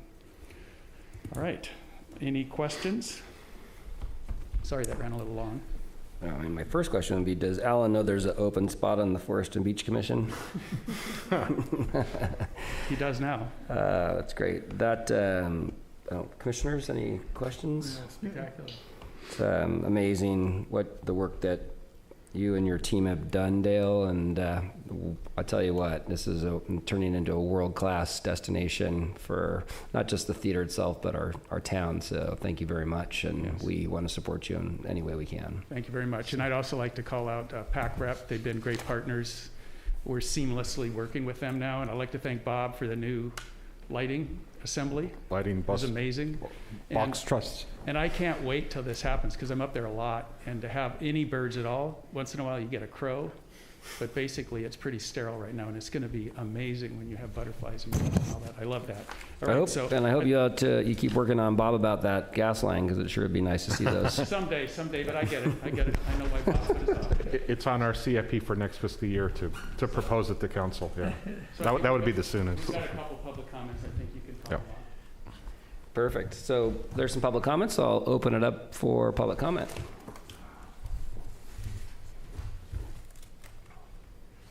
Okay, my name's Steve Andrews. I'm the current president of the Carmel Valley Rotary. And Dale and I actually came up on this project together. He spoke at our Rotary Club, inspired us. I see Shirley Moon down on the scenic highway or pathway every Wednesday with her crew doing stuff. Been totally impressed with what these guys do for our community and our city. And when Dale spoke to our Rotary Club, I got our group together and I said, hey, we got to do something with these guys. And so Dale and I went out, and he may have sandbagged me. He may have known what he wanted to do all along. But anyway, we looked at a lot of projects, ended up with the Forest Theater, and we've got about 100 members among our 3 clubs. And we're all excited and want to participate in this project. And Dale's got 50 to 100 members and theirs. Working together, we can get this project done. We will do a fundraiser sometime in October to get the money so we can do it. We've got the bodies, even old guys like me will be out there with a shovel. And just looking forward to doing it. Just need your approval, and we're ready to go. Well, thank you. I think you'll see a couple other old guys that you might see up here out there with shovels too. So. Pointing to me? Oh, I was pointing to myself, of course. And Brian. I think Cindy Lloyd had her hand up. Cindy, do you want to say something? Yes, I do. First of all, thank you very much for the good work that you're doing on the commission. And regarding this project, I think it's fabulous.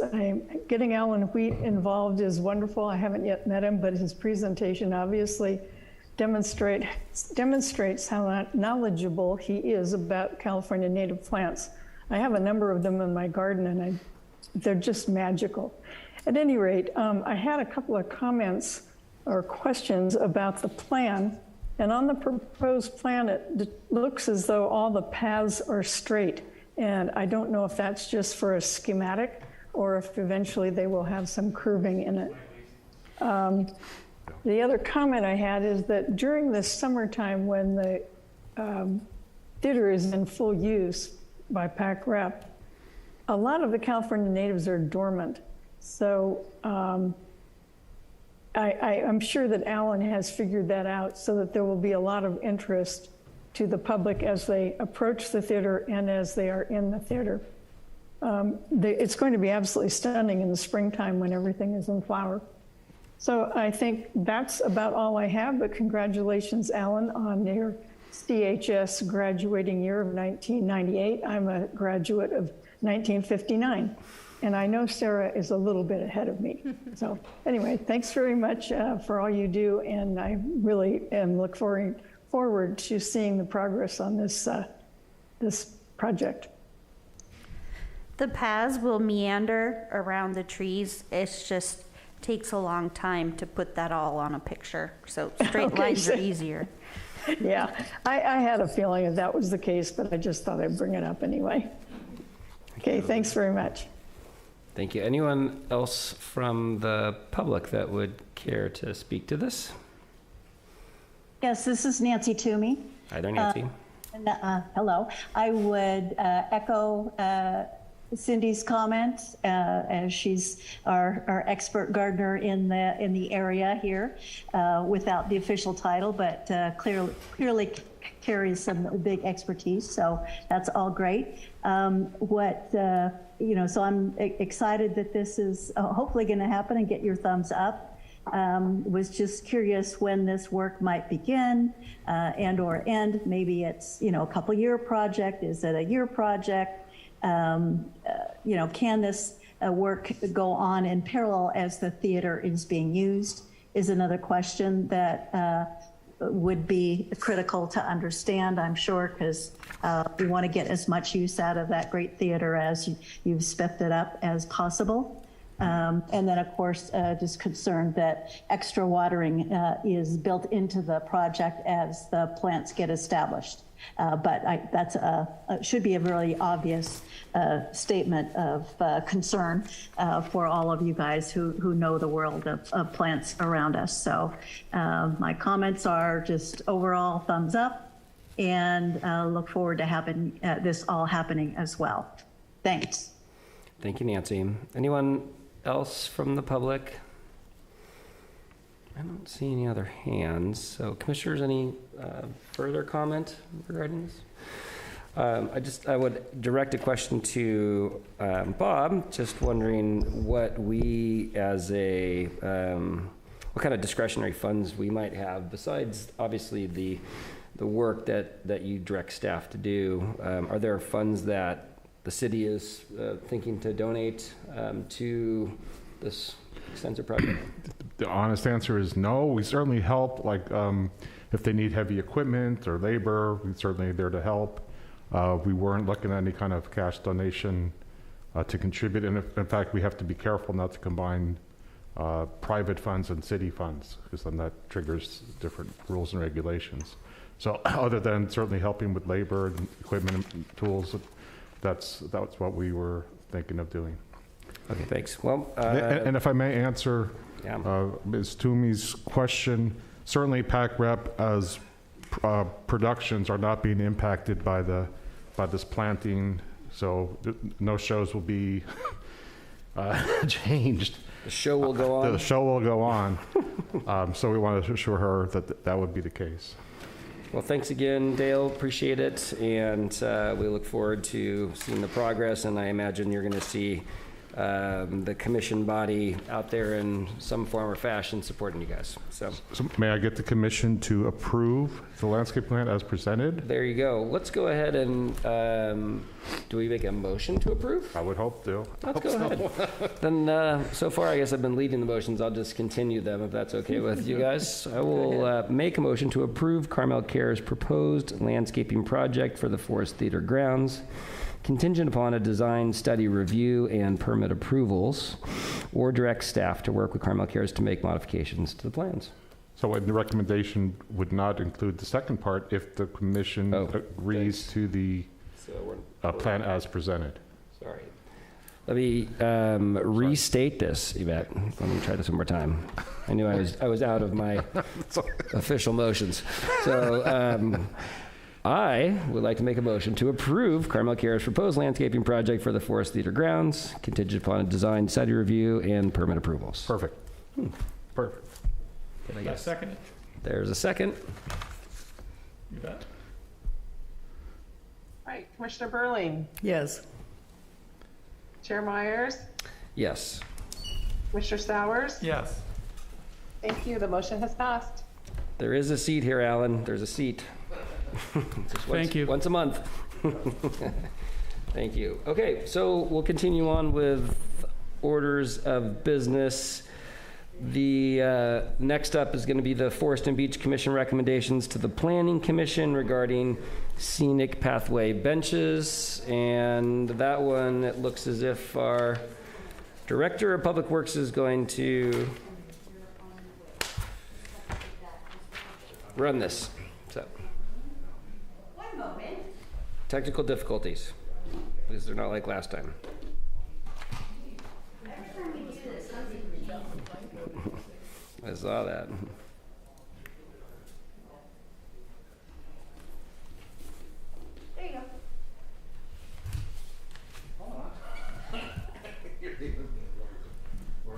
Oh, you're up here. Look at this. Don't look at that. Oh, there we go. Okay, thank you. All right, thank you, Mr. Chairman and members of the commission. So at the last meeting, we talked about the recommendations from the Forest and Beach Commission to the Planning Commission about the scenic benches. So this is essentially to recap those recommendations to make sure that we are on the same page, and also another opportunity for any member of the public to chime in and speak now before these recommendations go forward to the Planning Commission. So it's just a brief recap of the key points in the past. Back in January, the Director of Community Planning and Building notified the Forest and Beach Commission that the Planning Commission approved not only the 13 recommended by staff, but also 3 additional new bench locations. At that point, there was some quite a bit of comments from the public. In January, the Planning Commission decided that they will reopen a public hearing, but first they wanted seeking Forest and Beach Commission's input. In May, your commission approved the bench survey. Last month on the July 14th meeting, we'll review the results of that bench survey and drafted the recommendations to the Planning Commission that we're going to review tonight. So today is to confirm, or we can modify, that was the time that if you want to make some modifications and also seek additional public input. And then at a date to be determined, the Planning Commission will hold a public hearing with the additional input from the community as well as from your commission. So there's 4 recommendations. The Planning Commission, you had a recommendation with the number of additional benches, the style of any additional benches, the location of any additional benches, and the recommendation was to update the bench policy. So we'll go through this briefly one at a time, and then we'll come back a second time to confirm that this is what is the Commission's recommendations. I don't want to have to read this, but in a nutshell, the recommended number of additional benches was 0.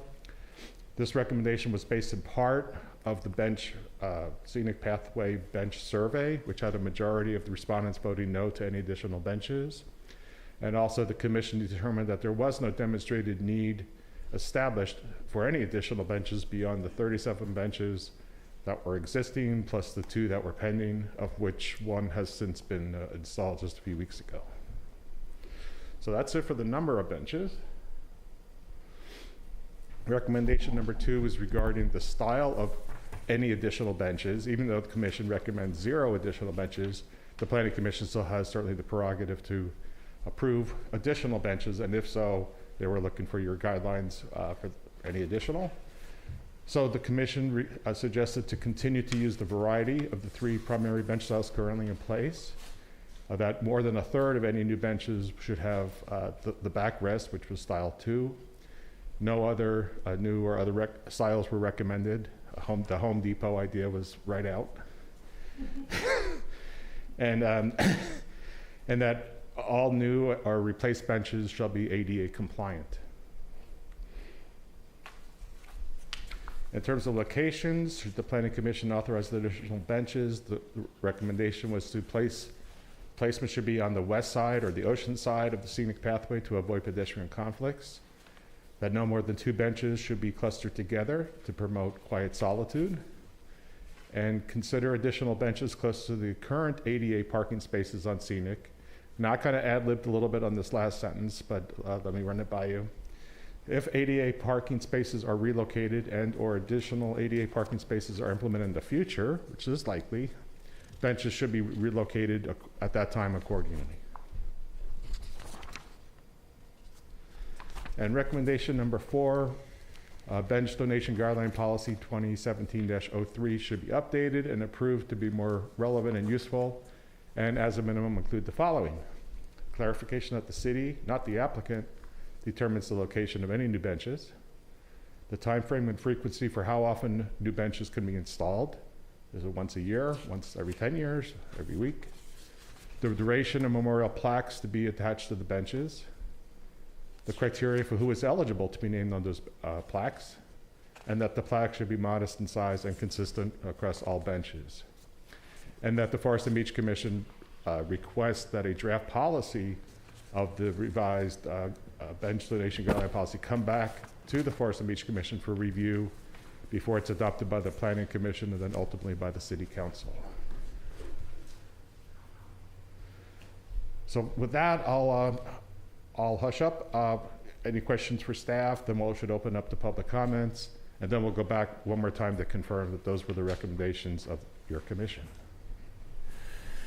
Thank you, Director. Commission, any questions about the presentation that we have just seen specifically? Just this piece right here? We're going to go over. We'll have a chance to bring it back in. Just any questions about what you Right. just was presented to you? I mean, basically, I agree, but a couple of things. On that, on recommendation number 3, could we just quickly go back to that ad lib sentence? Just so I Sure. want to be clear, what is here is that if I understand this, if I'm reading it right, if there are going to be additional parking spaces and parking spaces are in the future, benches should be relocated accordingly. We're not suggesting to add more benches, but that those ADA benches would be relocated to where the ADA parking spots. Let me clarify maybe the big picture of ADA. Yeah. Today, we have some non-compliant ADA parking spaces. Today, we have areas of the scenic pathway that are ADA compliant and other areas that are not ADA compliant. And we have benches, most of which are not ADA compliant, but I think there are a couple that are. So right now we have a mixed bag. Someday in the future, we want to be able to get to the point where we have ADA compliant parking spaces, which may be at the location they are now, or they may be somewhere else up and down the street, or there are multiple locations. Someday in the future, we'll have the entire pathway will be ADA compliant, hopefully, or at least the large portions of it would be, and that all benches would become ADA compliant. But this could be a long way down in the future. So we don't know how things are going to change going forward.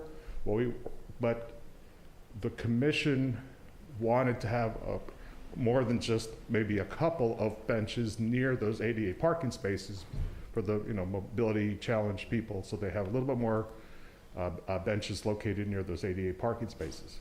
So today, it's one thing to put maybe another bench if that were be the decision of the Planning Commission, nearby the ADA parking spaces. But as things change in the future and we add parking spaces that are compliant or modify it, we'd want to maybe reshuffle the benches to those future locations. But that's a decision for the future. Got it. I just was looking for clarification. That's fine. I don't have any other questions about what you presented. So then why don't we go ahead and open it up for public comment? And yes. So I'm not going to make this as a presentation, don't worry. Okay. My name is Shirley Moon, and first I'd like to apologize for the lateness of my written comments and for some of the content. My passion about the scenic pathway can sometimes hijack my brain. I want to speak today to encourage you to take the time to review and consider some of the broader and more complicated issues that surface as you discuss what recommendations to forward to the Planning Commission. The wording of your recommendations matters.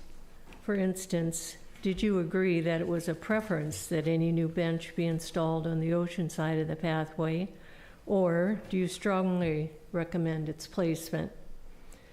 Do you even want 2 benches to be in proximity, or do you really think that, if possible, each bench should offer solitude? Did you mean to recommend that additional benches be installed at the ADA parking spaces when there are 2 benches directly adjacent to the parking? Or is it your recommendation that the existing benches near the parking spaces must be made ADA compliant? I encourage you to add a recommendation that any new bench installation be south of 12th, where there are fewer benches and greater distances between each bench. It's timely to expand your feedback to the Planning Commission to include a recommendation that the underlying guidelines be reviewed and rewritten. Those guidelines are the bench donation guidelines, last revised 17 years ago, and the policy and standards design improvement to public ways. Thank you for your thoughtful consideration of my written comments, which I hope will help you in your discussions. Thank you. Thank you, Shirley. Are there additional public comments? Doesn't look like from the chambers online. Nancy. Yes, I'll chime in. Hello there, Nancy. Okay.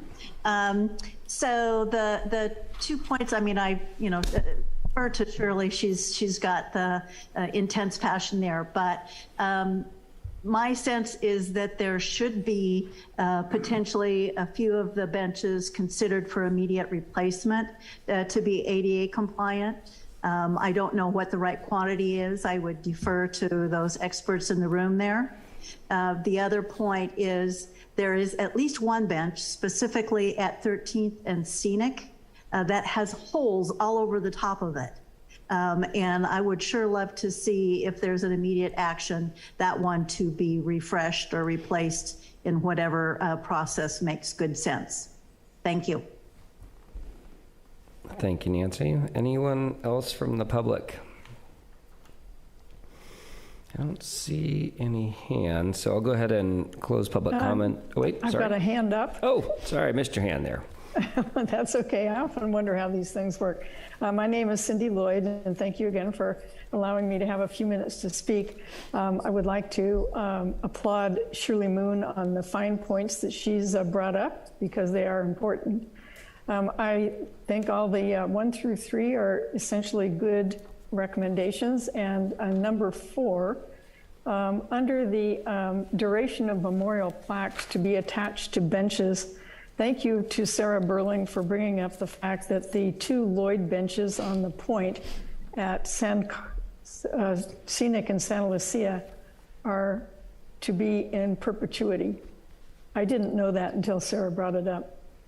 And secondly, the criteria for who is eligible to be named on the bench plaques, that's going to be a rather interesting discussion. And if I can help in any way, I would be more than happy to do so.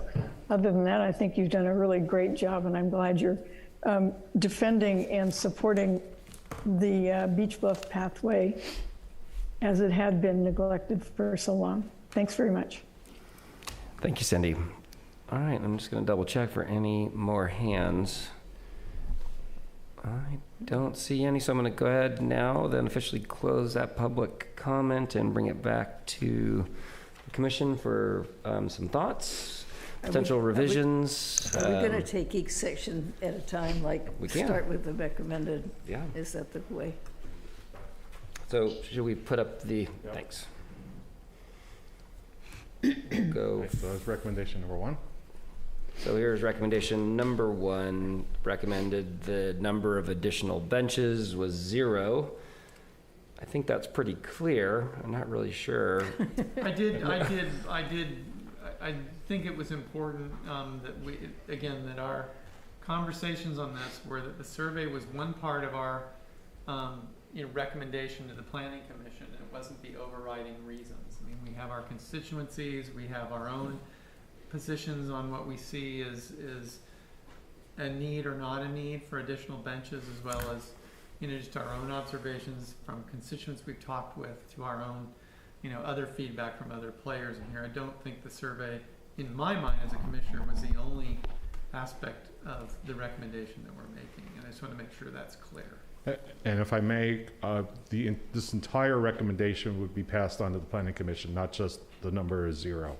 Got it. So it'll actually say the in part, which is Yeah. to your point. Yeah. Great. Yeah, it does say recommendation is based in part. Thank you for the clarification. That's good. Director, appreciate that. Yeah. Is there anything else here within this? Well, then in the second part, I'm a little uncomfortable with saying commission determined that there was no demonstrated need. I would say not sufficient demonstrated need, because certainly there was a group that, I forgot what the percentage was, who felt that there was a need, who were uncomfortable, who needed a back and needed more seats and couldn't walk very far and that sort of thing. So, okay, I think that seems reasonable. Not sufficient demonstrated insufficient need. Okay, I think that's a great choice of words. Yeah. Okay. Feel I'm aligned with that. So, plus the 2 approved is approved. I think we can move on to the recommendation number 2.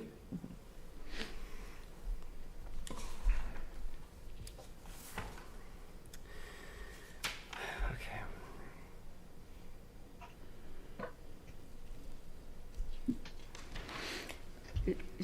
Is there any place where we could put something about the maintenance of the benches?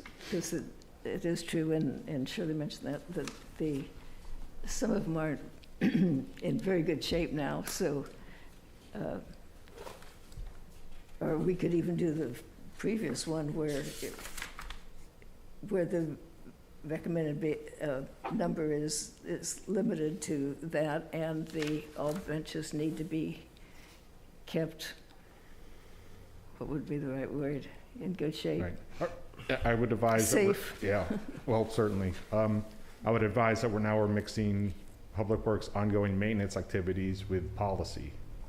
So certainly you could add, when we get to the number 4, the bench guidelines, perhaps that would be an appropriate place to say, hey, be sure to include minimum maintenance standards. Okay. But like, I believe it was Ms. Twomey asked for a specific bench to be repaired. I took notes. That's not a policy decision for the commission. That's something I got to fix anyway. So it will be added to the long list. The list is long. Right. Okay. So again, I would recommend that bench maintenance and care be part of the guidelines, certainly not part of recommendation number 2. Right. Looking through this recommendation, I feel like this is in the spirit of exactly what we discussed and agreed to. I haven't heard anything from public comment that would counter this or sway in a different direction. I think we're right. I mean, the new or replaced benches, I mean, I suppose at the end of the day, right, there's 2 new benches and that was it. Right, 38 and 39, and I imagine they're being installed ADA compliant. And I mean, it might be worth putting a bullet point that the City of Carmel Public Works will be making a concerted effort to bring all benches into ADA compliance. Do you like that, Bob? I mean, I know it's going to take time. In perpetuity. I mean, what do you think?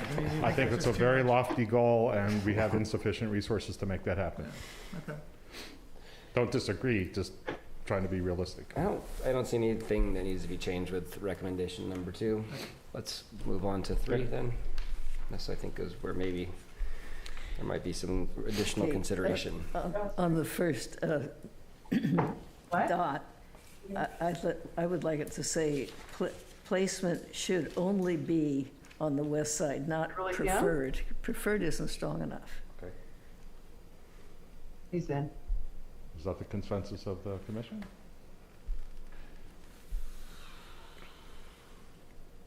What do you guys And think? the reason I suggest that, is there was only a handful of locations that were on that side.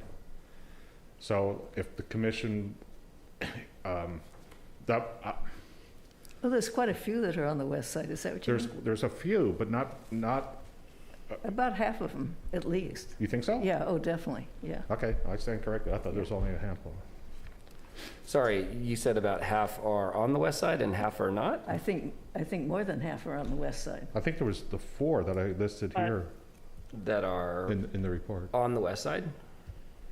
Yeah, West side of the 4 path. proposed locations on the west side, P3, P8, 11, and 12. Proposed ones? Oh, you're talking about what's proposed? Proposed. Oh, I thought you meant what was already there. So this is, should the planning commission authorize additional benches? Yeah. Right. That it's preferred on the west side. I still So is think it it should be preferred or only. shall be? Yeah. I But think it again, shall this is a be. recommendation. Yeah. This is not the. I think it should be stronger than preferred. Okay.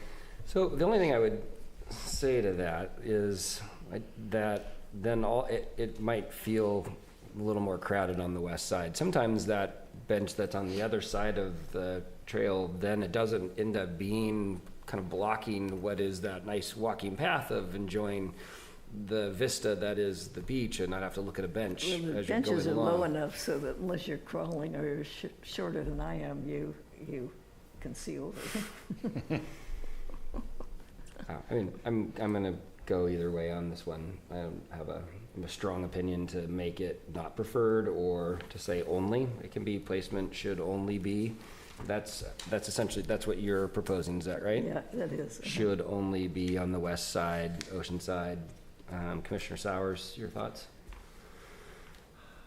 I mean, I think preferred is a good word, but I think again, there's just, my concern is this is a little short and it's not addressing a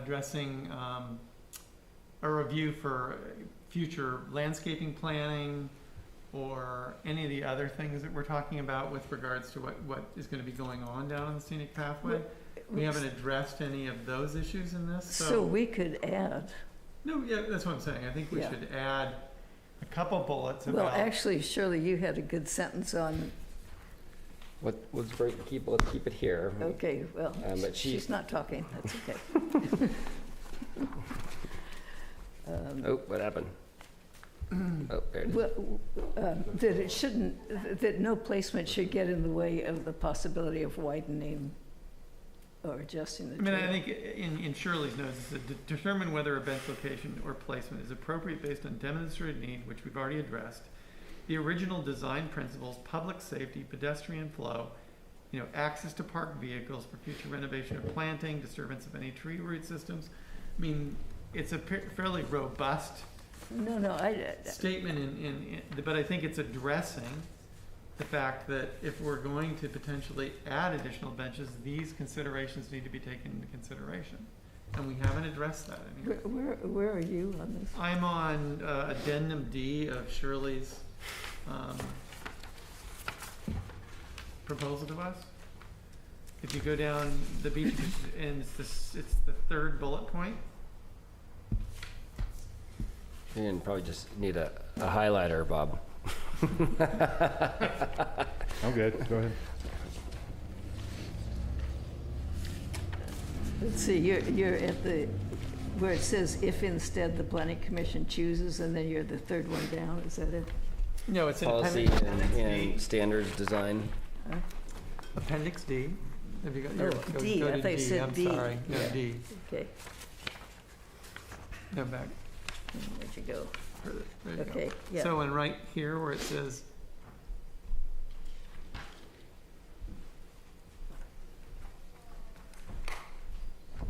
Yeah, okay.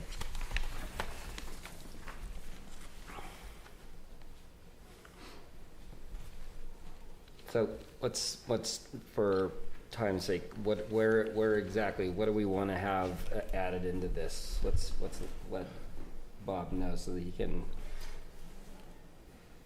update accordingly. Because I think we're all in agreement that there could be some stronger wording, more specific wording. Mm-hmm. well, again, it gets. I mean, again, we don't have a lot of time here, and I don't want to rush through this because I think this whole Appendix D, policy and standards improvements to the public ways. Mm-hmm. I mean, I think this is an important document because this is kind of what we're talking about with regards to improving the guidelines associated with the bench policies. And again, we're giving short bullets in here, but are we? So I guess my question is with our recommendation, are we asking the Planning Commission to now come up with a new guideline policy, or are we are they going to come back to us and say, okay, you guys provide the guideline policy? When they ask us for the recommendation, do we want to give them what we believe a new policy and standard improvement to the guideline is, or not? Well, and if not, then are we asking them to do that? If it helps facilitate the conversation, when we provide comment or recommendations to the Planning Commission, all documentation, all public comments, meeting minutes. So all of this, all information document would be with the cover saying these are the recommendations, and send here's the bench survey result, everything. Okay. So that get the whole package. Okay. Okay, so to that point, though, then how do we want to make sure that it's referenced? Yeah, Is there something that we should state here in this particular recommendation, that please reference addendum D of submitted letter and part 4, is that how you want to do it? What's your suggestion, Bob? I mean, We were going to do that anyway, so that's just, well, I know, but I mean, That makes sense. but yeah, we're not going to just give them a couple of bullets and say, Well, if you call just- it good. Yeah, but if you take, if the planning commission takes a map, I mean, how do they reference into this and see that this is Right. part of our recommendation Right. to them? Because this is kind of our recommendation, right? So, But there are parts of this that aren't kind of, well, there are don't parts go- that don't fit into this recommendation Yeah. 3. This but- well, and also it says what materials, and it's not the materials we've always said. I mean, it says, okay, well, it does kind of, Well, okay. I guess if I may, part of the burden rests on me when I present this to the planning commission. Here's the Okay. results of the Forest and Beach Commission recommendations. And I could certainly share at that time, the commission has other concerns, Yeah. from landscaping to bench maintenance, to everything Yeah, else. absolutely. I mean, But again, the topic for today is the benches. Yeah, So the planning commission asked, hey, what do you guys think about the benches? So- That's the focus today. In that, I would think then if you would note that for the commission would ask that reference specifically the preservation of the original design principles to strive for, I think this part right here that you could cite and pull out from this addendum D right there. So that's the first part that would align itself with this. Obviously, I think the second part, the review and design, that's going to happen regardless. So determine whether a bench location is appropriate, demonstrated need. I think that would make sense, right? I'm just going down through yeah, this. well, 2 isn't necessarily. Right, I Yeah. skipped over that Yeah, one, right? so So skip it. I was saying the 3.3, determine whether bench location replacement is appropriate. Requiring That's a the good one. materials, That's good. yes. Yeah. Requiring that any new bench location of the ADA, yes, we know that's happening. Yes, I mean, we've already talked about that, so I don't know how that's going to work if they're authorizing more benches anyway. But, that's obviously our recommendation. And then to be an advocate for consistent The maintenance other of the pathway. ones are Okay. already, yeah. These are that are kind of away from authorized additional benches.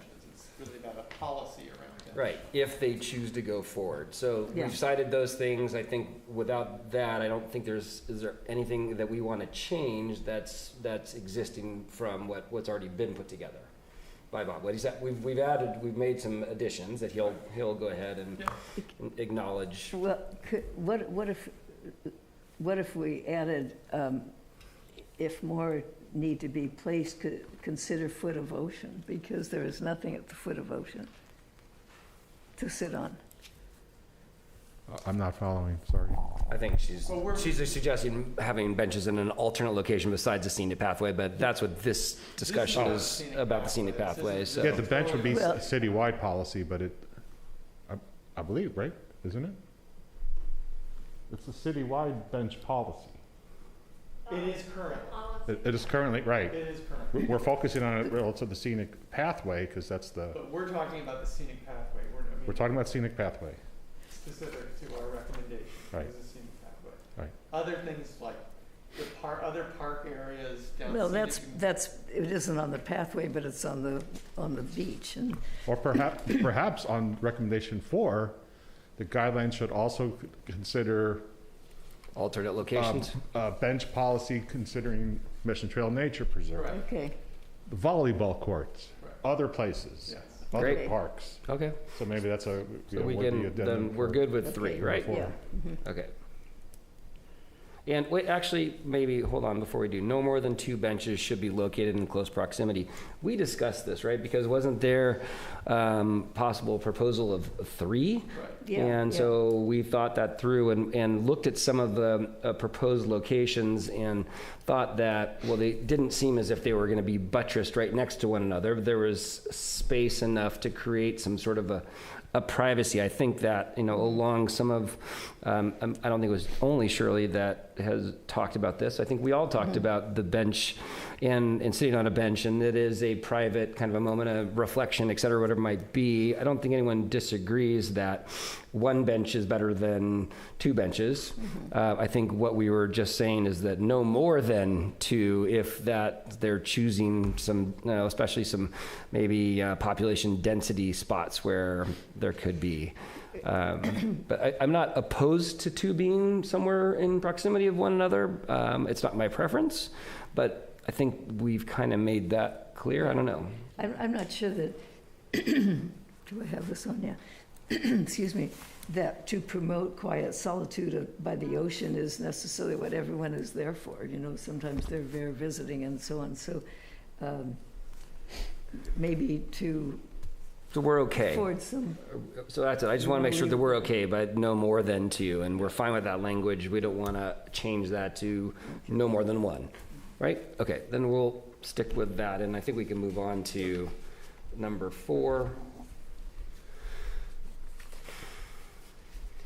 And here, this is where it kind of gets a little. There's a little bit of a little bit of everything. Well, This is the buffet line. Yeah, the first point is certainly good. Time frame, frequency, how often. Right. I mean, not even a question about that, right? So the time frame and frequency. Well, see, to me, that has no relation to anything. I mean, one of the things is,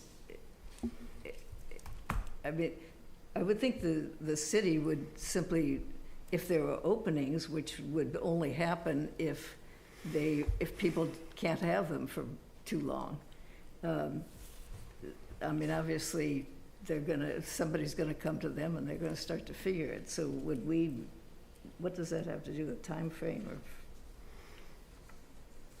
So bench donation guidelines policy should be updated and improved to be more relevant and useful, and as a minimum include time frame, frequency for how often benches may be installed. So I think that was certainly the gist of what we were saying. We were saying you shouldn't, right? And so frequency would be 0. But if that wasn't the case, there should be some sort of policy written to what the time frame will look like and what the frequency will look like. That's what we're suggesting here, right? Is that how you read that? Okay. So I think that's okay. I think we want that, right? We want that to be clear so it isn't just arbitrary. I don't think we're saying much in that, actually. Well, I think we're saying that we believe that the current bench donation guidelines policy. Sorry to interrupt, but Brian, I'm going to have to ask you to sit closer to the microphone because we cannot hear anything you're saying. Thank you. Yeah, so the issue is, I think what we're saying to do. Your microphone's not on. It's on? Okay, now it is. Thank you. I'm sorry. Oh, okay, I don't know what's going on. But anyway, I think what we're saying in this is we're in our recommendation, we believe that the bench donations guideline policy should be updated and improved. And at a minimum, we want to address these 5 topics. But, we obviously have other documentation, such as the document that Shirley Moon has provided, that addresses a lot of other potential topics as a part of that update. Yeah. Got it. But so just to review why I think the time frame frequency for how many benches to be installed. I think it's important because in a 40 or 50 year span, there were 37 benches. And then suddenly there was 12 more approved, right? And I think to that point, I think that's something that obviously wasn't addressed in the previous policy or the existing policy. And that's why do we want to put time frame and frequency of how many benches can be approved and installed in a time frame? Well, I just think we want clarification, right? Because we've already made our recommendation to 0. Correct. So we think it should be a matter of public knowledge, right? Here's what the plan will be, not just go ahead and approve 12 more because there's space, right? I think that's what it was. So let's keep going through the duration of memorial plaques to be attached to benches. We saw it on our own walk in terms of how old some of the plaques are. I think this is something that needs to be addressed, and there might be exceptions to some plaques and the reasons, but there needs to be a policy around it. And it was 15 years and that's gone. So do we want to suggest a duration? I think we want to encourage them as they review the guidelines to make sure that there's something that we all know, because it sounds like sometimes it's 5, sometimes it's 10, sometimes it's in perpetuity. Like, what is it? And it should be a written policy that's officially noted. That's all. I mean, that's all we're saying, right? Well, I don't think that should be all we're saying. I think we should be suggesting a duration. And duration of the minimum plaques to be attached to benches.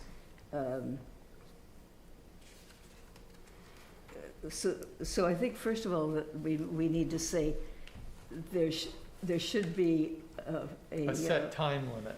Yes, good. Okay, did we talk about that in our last meeting in terms of what we thought was the appropriate time? We've talked a couple we haven't given a specific time, but we talked about that into perpetuity forever was not a policy that we endorse. Right. Well, so to that point then, is this something right now that we want to inject here? Do we want to make a suggestion of the duration of time, or we want to say that, hey, we think, remember, they're going to draft this revised policy and then bring it back to us to review, and at that point we might be able to really weigh in, like, hey, well, we can now. We can now. I just don't feel like we've really I haven't really thought enough about this. From my perspective, I just don't know. Well, maybe we just say the duration we don't want about the fact that it was. We're not in agreement that the duration of the plaque should be into perpetuity. In other words, forever. Okay. I think we were in agreement with that. Limit. What the timeline should be, and what we agree to is still undetermined. Is that reasonable? I think it is. I feel like it's. What'd you say? I don't think we have a collective opinion about this. All I'm saying is the duration of the memorial plaques. We're in agreement that it should not be into perpetuity. Well, I don't think that's the case. It sounds as if there are some benches that are existing except for the Lloyds. That was the only two. I'm not sure what the reasons would be one way or the other, but I think that's important to understand, and I think that's why I'm unwilling to necessarily make that statement, because I don't know. I think we need to probably visit on this. I think it's important to have this updated in the policy, that there is a duration established. I think it's important for us as a group to weigh in on what that should be, and whether or not it's... Okay, we can leave it the way it is, so. Okay. Filibuster. So, but I'm in 100% agreement that there needs to be a duration, right, for what already exists and for what future. So our recommendation is that we need to, within the guideline policy, we need to come up with some duration on the memorial plaque situation. Yes, which so I think we're saying that. Should we say there needs to be a duration of memorial plaques to be attached? Right. Well, that's kind of I think bench donation policy should be updated and improved to be more relevant and useful, and as a minimum include a duration of memorial plaques to be attached to benches. We're saying we want a duration for, I think that's what we're saying.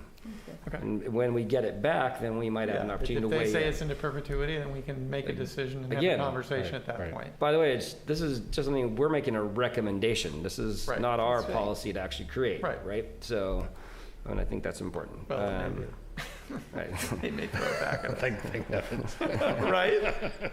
So the criteria for who is eligible to be named on the bench plaques, I still am fully supportive of this. I think that there needs to be criteria. Does anyone disagree with that? Are we not going to suggest anything because... No, we're not suggesting anything. Okay, this we're making our... Planning wasn't interested in any of this, so I don't know that if we don't say, they need to be full-time Carmel residents who perhaps have helped the city or whatever it would be, but just to say this, I think it's just going to go. Well, here's my take on this. I think the Planning Commission has asked us for a recommendation. The what? And has asked us for a recommendation, right? I think we're putting together a high-level recommendation at this point. And my question back to the Planning Commission is, do you want us to give you the entire updated, what we believe should be in the guidelines, donation guideline, all the things that they can just take that and pass it to city council for the blessing?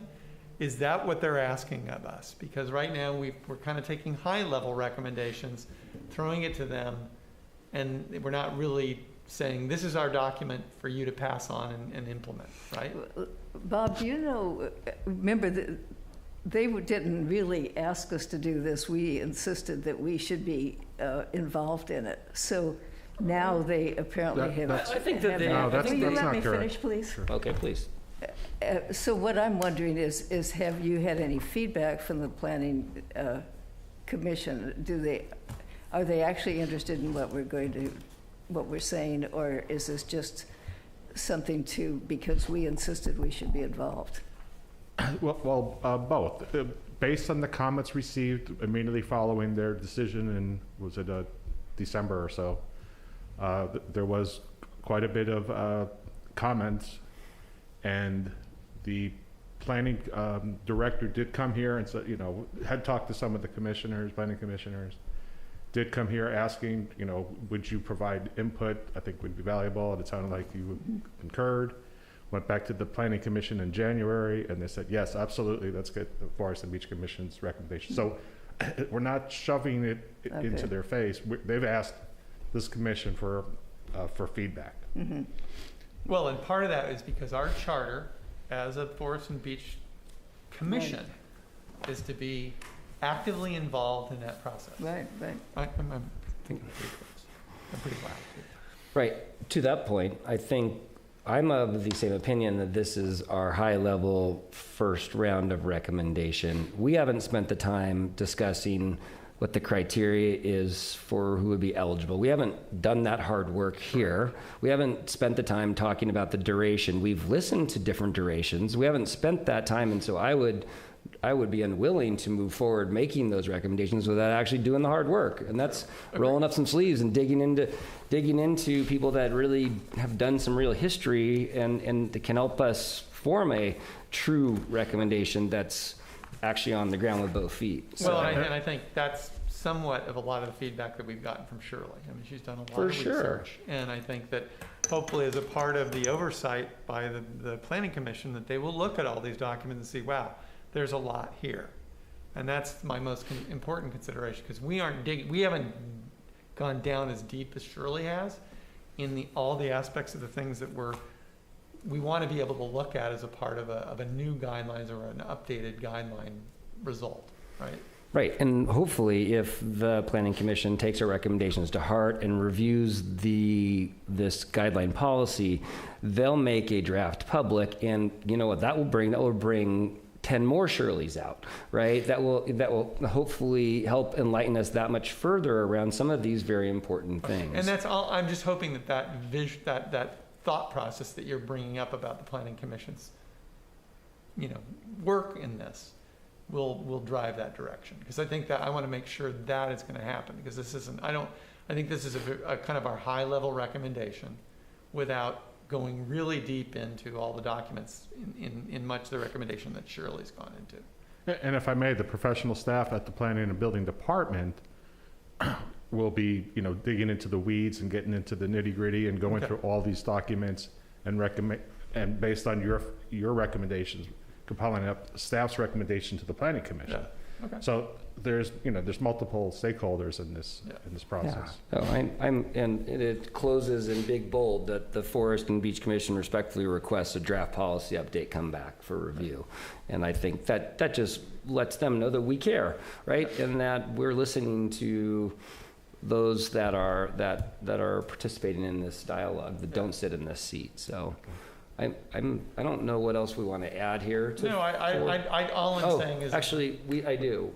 That we would like to add that if bench donation guidelines, that also alternate locations. Yes, I had that right. Okay, that will be a bulleted fantastic. item.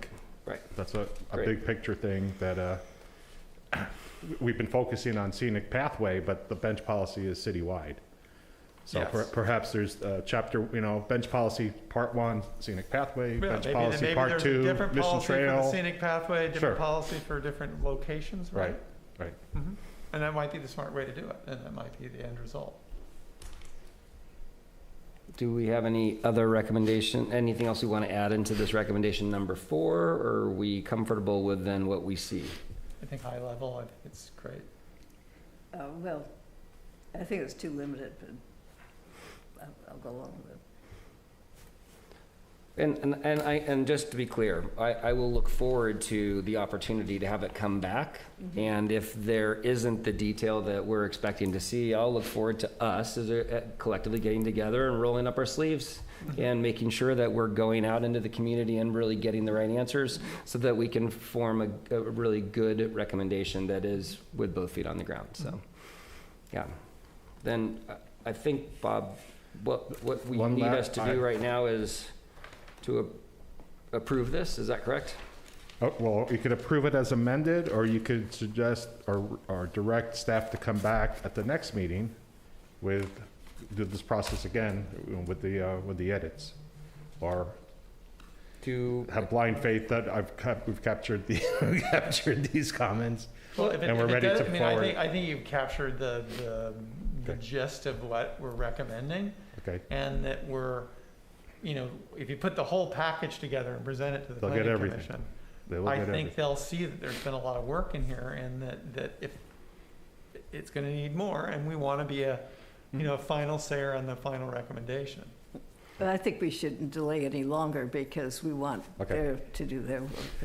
Right, so to that, and I believe that there were some finessing with some words throughout this, and I believe that, so if we're gonna make a motion that we would approve these recommendations, then... As amended, so that's what we need to add in. So I'll go ahead and make that motion, even though my last motion wasn't so good. I'll try this again. I'm gonna make a motion to approve the Forest and Beach Commission recommendations to the Planning Commission regarding scenic pathway benches as amended. And I second it. Okay, so it's seconded. Yvette? Okay, hold on just a second. Myers, seconded by Sowers. All right. Commissioner Burling? Yes. Chair Myers? Yes. Commissioner Sowers? Yes. Thank you. The motion is passed. Okay, we'll continue on with our orders of business, and up next we have the City Forester's monthly report for July 2022. Back to you, Forester Sarah.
Sebastian, I'm getting the blank screen again.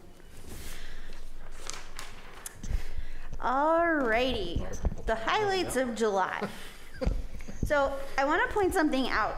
So as we've worked through the process of the CAL FIRE grant, at every touch point, we've been able to review what the application says. I think there's one item that didn't stick necessarily in the mind of the community, and that part of that grant and our match as a city is that we've committed to plant 108 new trees. Wow. So you have to drag it over. Those are awesome.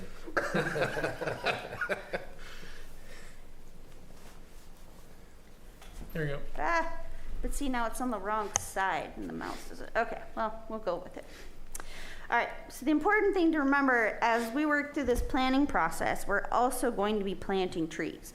So we're going to be planting trees, and see how they do different kinds of trees so that we have a better idea of what we can get established here and what things could really work in the future.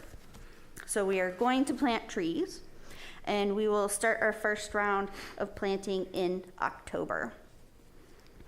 So City Council approved our professional services agreement for that master plan with the Davie Resource Group.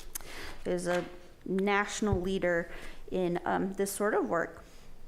I'm happy to be working with them. The 4th of July event in Devendorf Park went smoothly. There was no disruption to the park at all. Looks pretty nice. We've been focusing on clearing intersections, clearing stop signs, and the sight triangles so people can see oncoming cars. We did some repairs at the footbridge at Forest Hill Park that leads to the bathroom. We did some staff training and investment. We sent the crew up to Scenic Vallejo for some hands-on skills training. We had one noticeable failure that month, and it was at the Sunset Center, and nothing got hurt, which was awesome. The farmers market is going to be extending their hours on the 3rd Thursday of each month, so it will transition from the street and then incorporate the park, so it'll be a larger activity. Issued 2 stop work orders last month. One we've already heard. The second is coming up for next month, which is on 9th Avenue, 2 northeast of Lincoln. And that was, again, some excavation and illegal root pruning.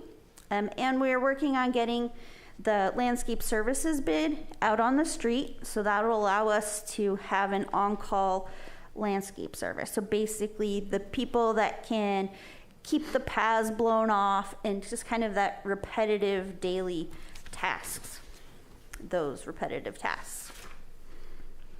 So you've all seen the numbers, I'm sure. So they're there in your packet. So let's get to the fun part. So our required replanting, we are still on track. We're requiring as many upper canopy trees as we are lower canopy trees. So we're staying even. And our internal work for the year is looking really strong. I'm very pleased at how many trees we've had pruned. So I think that's going to make a positive impact in the future with fewer things breaking and that sort of thing. And then I've added a new column to the administrative task graph. So we've been able to bring on a new piece of technology. Well, it's not new, but it's new to our use, which basically allows all of the emails, voicemails, all of that correspondence that typically comes to my inbox to go into a shared inbox that both Tom and I can work out of at the same time. And we're able to track how many of those touch points we really have. So in our first month of July, when we started tracking using it, we processed 105 tickets. So that's a lot of voicemails and a lot of emails right there. The site assessments and inspections have been staying pretty consistent. The plan reviews have gone up greatly. So that's the fun stuff. And then just as an FYI around water conservation, the county has put us on water restrictions. So technically, since we are a municipality and we have professional gardeners on staff, we technically could water when we want. But to be a good example to the community, we're going to try to follow the water conservation rationing plan. So to model that for our citizens so they see that we're not watering the park in the middle of the day. So our watering days are Wednesdays and Saturdays. So you can water before 9 a.m. or after 5 p.m. And each one, when you run your zones, they can only run for 15 minutes. That is still a lot of water. So we hope we can model that behavior for the rest of the community. Looking to water conservation, the city has 54 water connections. I call them taps, you might call them meters. So we've started to monitor those month to month so we can identify where we have problems. So far we've found some irrigation breaks. We've found some clocks, irrigation clocks that were running at all kinds of weird times that they shouldn't be. And my proudest moment, the toilet that was running at Vista Lobos. Yeah, so it's fun what you can find out by just looking at your water bills. So that's my report. Any comments or questions? Commission, any comments or questions? You're going to be busy planting a lot of trees in the next couple months. It's the next 2 years. Next 2 years. Oh, Yeah. okay, you have 2 years to do it under the. Yes. It starts in October. It starts in October. Okay. Sure, really enjoyed the 4th of July event. That was just a spectacular day, and it did go smoothly, so I'm glad to hear that. The Devendorf Park extension with the farmers market. So did I read in the paper that they're going to be serving alcohol in that? That is correct. As on a trial basis, I think for until the end of this season. Okay. And then it goes back to the city council for approval to renew it next year or not. Okay. And so that just means for your staff, for cleanup, et cetera, like that, that's just becomes something that the city takes on? Yeah. Of course. Okay. One would assume, since this is the Forest and Beach Commission, which also includes parks. Absolutely. I would think that this body potentially would be asked to provide thoughts on the ramifications of alcohol in the park and maybe think about a policy around that, maybe in the future. Yep. Just if you want. That's why I was curious about how it, and actually my next question was kind of how it actually makes its way to even a trial. So that's Yeah. just. Well, it's also part of the Community Activities Commission entity. You know, it's part of their broad overview as well. Great. On parties and events. Government, one more question, Sarah. Yes. Where is Carmel in the context of its becoming validated against Firewise? Is that something that you're familiar with at all? So fire is a topic that comes up a lot. So you didn't have a reservation at a restaurant. Ooh, somebody unmuted themselves and we can hear you talk about restaurants. So we live in a city, right? So we aren't really in a forest. So Firewise is completely unattainable just because, it is in the city of Carmel? Yes, because our houses are too close together. So when you're looking at Firewise, you're really looking at a structure that's actually in the woods. It's completely surrounded by wildland open space. So yes, those you can do that in that space because you can create your 100-foot buffer zone away from all the vegetation. But we're in town, so if a house catches on fire, the fire has more potential to travel to other properties through the fences, through the wooden fences, than it does from catching into an oak and maybe laddering up into a pine. So the fire chief, we had a presentation last year, was it? Something like that. Yeah, and he was pretty clear that he didn't see any major concerns for Carmel, even if Pescadero Canyon caught on fire, because of the typography, it wouldn't come into town. It would burn itself out pretty much in place. So we don't actually live in a forest. Even though we like to say we live in an urbanized forest, we live in a city with city infrastructure. So yes, Firewise would be unattainable. Okay, well, if there's no more questions for the forester, then we'll go ahead and finish our last order of business, our Public Works Director's monthly report for July 2022. Okay. JC, can I do a public comment? Oh, I'm sorry about that. I forgot to open that up to public comment. So before we move on, I'll open it up to public comment. Sorry about that, Dale. Go ahead. Okay, Dale Byrne. I'd like to congratulate Sarah and Tom Ford for putting some technology in place to semi-automate the voicemail situation, because I know it's been a real challenge for Sarah. Hopefully we can take it the next step to add some AI to it where it can transcribe it and prioritize those calls so that you can get to the ones that really need to be gotten to quicker. But I think that's fantastic. It's a good start. Thank you. Appreciate that. Any other public comment? Oh, there you go. Then we'll go ahead and move on to the director's report. Okay, thank you, Mr. Chairman. Okay, city council actions related to forestry, parks, and beach issues. Nothing to report from July. August 2nd last week, the city council did formally adopt the climate action plan and the climate adaptation plan. So that's a done deal. There was some coverage, local news coverage, and it was in the Herald.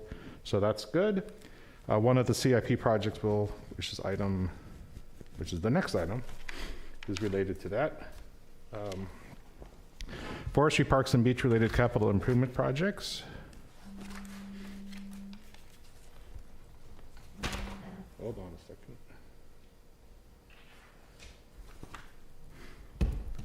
Oh, I'm going to jump to part C, update on climate committee. Okay, so as a result of the climate action plan and adaptation plan, the council approved a $150,000 coastal engineering study this fiscal year. There was also a $25,000 beach sand survey from last fiscal year that was not done and carried over into this current year. And what's been happening there is that we've went through a qualification-based selection process. We've identified 3 different consultants that we've asked to team up into one conglomeration, which is very unique. Hara Kasunich is a geotechnical engineer. They would do the coastal engineering aspects of it. EMC consultants would be doing the environmental services, and Integral Consulting would be, they're the experts on climate change impacts on the shore. So we've asked these 3 firms to cobble together to complete all the tasks identified in the climate action and climate adaptation plans related to our coastal infrastructure. Recognizing that we're far under budgeted to do all the things that are in the plan, we've identified, and we will be going after a $100,000 local coastal program grant, which is non-competitive. So it's just a matter of timing until we were able to capture that. So now this whole project becomes $275,000. I would fund phases 1 and 2 of 3. The third phase is not yet funded. So this is going to be an ongoing process, but right now we're still working with the consultants to put together. It's highly technical. It's very complex. There's many consultants, many experts involved, but that's ongoing. And I think once we actually get it going, it will be fascinating to see the results of that project. That's it for that one. Going back to miscellaneous capital improvement projects. Through a qualification-based selection process, we've happened to pick Nikki Nedoff again to be our environmental consultant for biological and permitting services for the Mission Trail Nature Preserve. She has been our consultant for many years, and she'll continue to do that for the next 3 years. So her contract is in the process. And just a quick FYI, I think I mentioned the last meeting or two that when we repair the concrete street on Lower Ocean from Monteverde to San Antonio, we're looking at putting in a pedestrian/bikeway along the sidewalk, whether it's both sidewalks or one sidewalk, we don't know yet. So what we just did the other day was put crosswalks on Carmelo north and south of Ocean as a stepping stone towards that effort. So if you see that, that's what it's for. We're going to be monitoring, collecting data from that to relay to our engineering consultant for when they do the bicycle and pedestrian study. So, because pedestrians and bicycle pathways is essentially part of the umbrella Forest and Beach Commission, figured I'd throw that in there. Volunteer organization updates. As I mentioned previously, we celebrated our 2-year partnership with Carmel Cares, Public Works in July. Speaking about the lower ocean, from Monteverde to San Antonio, they cleared out 50 large bags of weeds and debris. So if you've driven by there, it's quite a bit more cleared out than it was. And they also, last month, they spruced up the grounds around the Park Branch Library, so it's looking pretty sharp. So we appreciate that. And miscellaneous, I have seven miscellaneous comments. It's probably premature to make any announcements. But anyway, we interviewed internal candidates for the senior maintenance worker for forestry position, and we will be making an announcement shortly. We've shortlisted 14 applicants, external applicants for a maintenance worker forestry position to backfill the upcoming promotion of one of our in-house candidates. Okay, so that's moving along. Public Works met with Nori Winter Group to discuss design guidelines for the public right-of-way. So this is part of the planning program. We talked about all kinds of things in the public right-of-way: driveways, drainage, landscaping, trees, mulch, parking spaces, all kinds of things. So it was kind of like a high-level initial meeting to talk about some of the issues that of concern to us and where we've had problems in the past. We don't want to have retaining walls sticking out into the street, at least on these perpendicular. So those types of things. So anyway, it's a starting point. I think when we get a little bit further down the road, that might be a good future topic for the for the Forest and Beach Commission. Let's see. A couple weeks ago, we had extensive amount of illegal graffiti sprayed in the one restroom at Forest Hill Park. It's a mess. We have to repaint it. We're getting quotes for that. And then the very next night, the other restroom in Forest Hill Park was sprayed. The following week, we had graffiti in the restroom at Piccadilly Park. So we've met with police department. They're aware of it. We're looking to try to we're never going to capture everybody at all times. If we notice trends, if we see common, a name or something that's representative, that's where the police would like to focus their efforts on. That's a person who's done it multiple times all over town, as opposed to a one-off, which is impossible to catch. And the tag team from Carmel Cares, the tag team, they help with graffiti removal and reporting. Right. Okay. Oh, and well, a general comment: graffiti is on the rise. So there's no gang related, but there's just a lot of teenagers with spray cans. Okay, let's see. A few weeks ago, I sent you an email one morning about a water line break at Fifth Avenue in San Carlos. Quite a bit of water ran down across the Del Mar parking lot. It created quite a channel across the beach. Looked pretty impressive. So I give it, hey, heads up, we'll try to get a skip loader out there on Monday morning type of thing. This was a Friday morning. As I was doing that, the guys were already backfilling it. So when I hit send, a few minutes later, they came in, they said, no, it's done. What do you mean it's done? You're making me look bad by looking so good.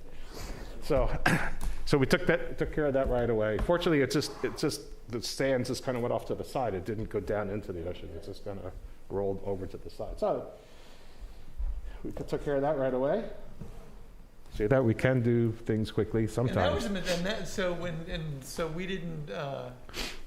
we didn't penalize the guys that screwed up on that. No, we've accounted for all the time for that. We also have to fix a submarine manhole, a concrete repair. Mm-hmm. So all of that will be charged back to the contractor.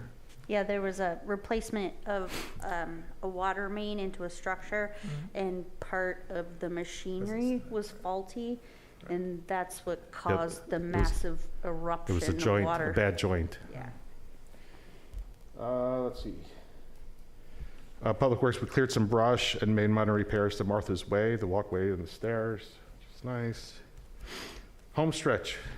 This one I'm trying to be as diplomatic as possible, but there was a comment from the commission at the last meeting about putting in a bench near the volleyball courts. Well, that's a great idea. So we started looking at what size, how many, should there be plaques? So what should be donation? So our friendly suggestion here is that perhaps if there's any interested parties that happen to play volleyball and share commission meetings, if they want to maybe narrow it down or offer suggestions. Oh, 2 benches, one on the north side, one on the east side. They should be green and natural looking, whatever. And perhaps there's a donation that could be had eventually. So anyway, we're just kind of looking for some guidance. Hint, hint. And last but not least, this is wanted to have a extra special thanks to Commissioner Sowers and my staff. Jessica Owiko is our environmental compliance technician, but she's also an animal conservation specialist. So anyway, they helped rescue a sea lion, a California sea lion from the beach. And I guess it went to the aquarium? No, went to the Mammal Center. Right, Mammal Center. So it's alive. But anyway, so Commissioner Sowers has skills. I just held the dogs off. Unbeknownst to us until now. But, Thank you for that. But yeah, but congratulations. We saved the sea lion, so that's good. And that's all I had. I'd be happy to answer any questions or open up the public comments. Very cool. Commissioners, any questions? No, for me. A thorough report. Thank you very much. Open that up to public comment. Is there anyone from the public that would care to speak to this final report of the day? I don't see anything from our... Bob, I was really interested, since I came from a traffic calming background at Carmel Cares 4 or 5 years ago. I was really interested in what you're doing with that crosswalk. I think that's really interesting and innovative, and it's going to be interesting to see the data that you come up with. So thanks for taking it down that path, because that bike path could be a very interesting challenge for you guys. Got it. Thanks, Dale. Anyone else with our 2 listeners and 1 audience member? Let's see. Looks like we're good. So I'm going to move on to future agenda items. Anything in particular that we want to make sure is addressed here in the near or far future? The stop work orders are piling up. There's one in the queue, and then there's going to be some construction projects most likely.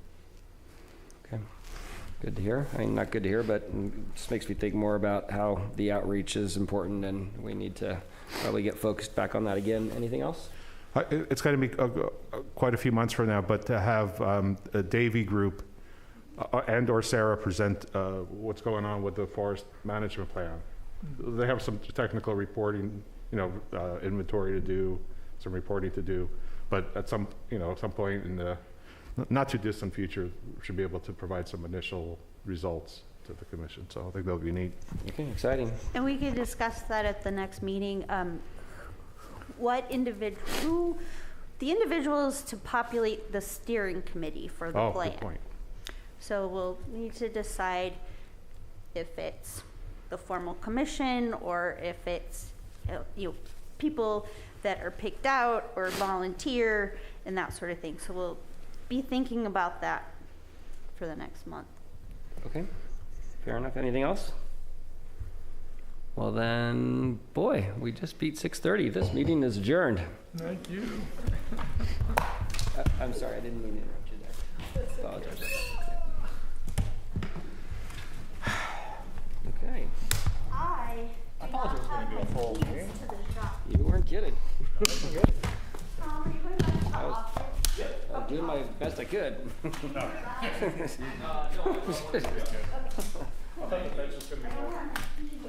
Yeah, no. No, it's all on you, Bob. It's all when you're presenting the planning commission. I'll be happy when it goes that way, the planning commission. Well, we got handed that 20-page report, and I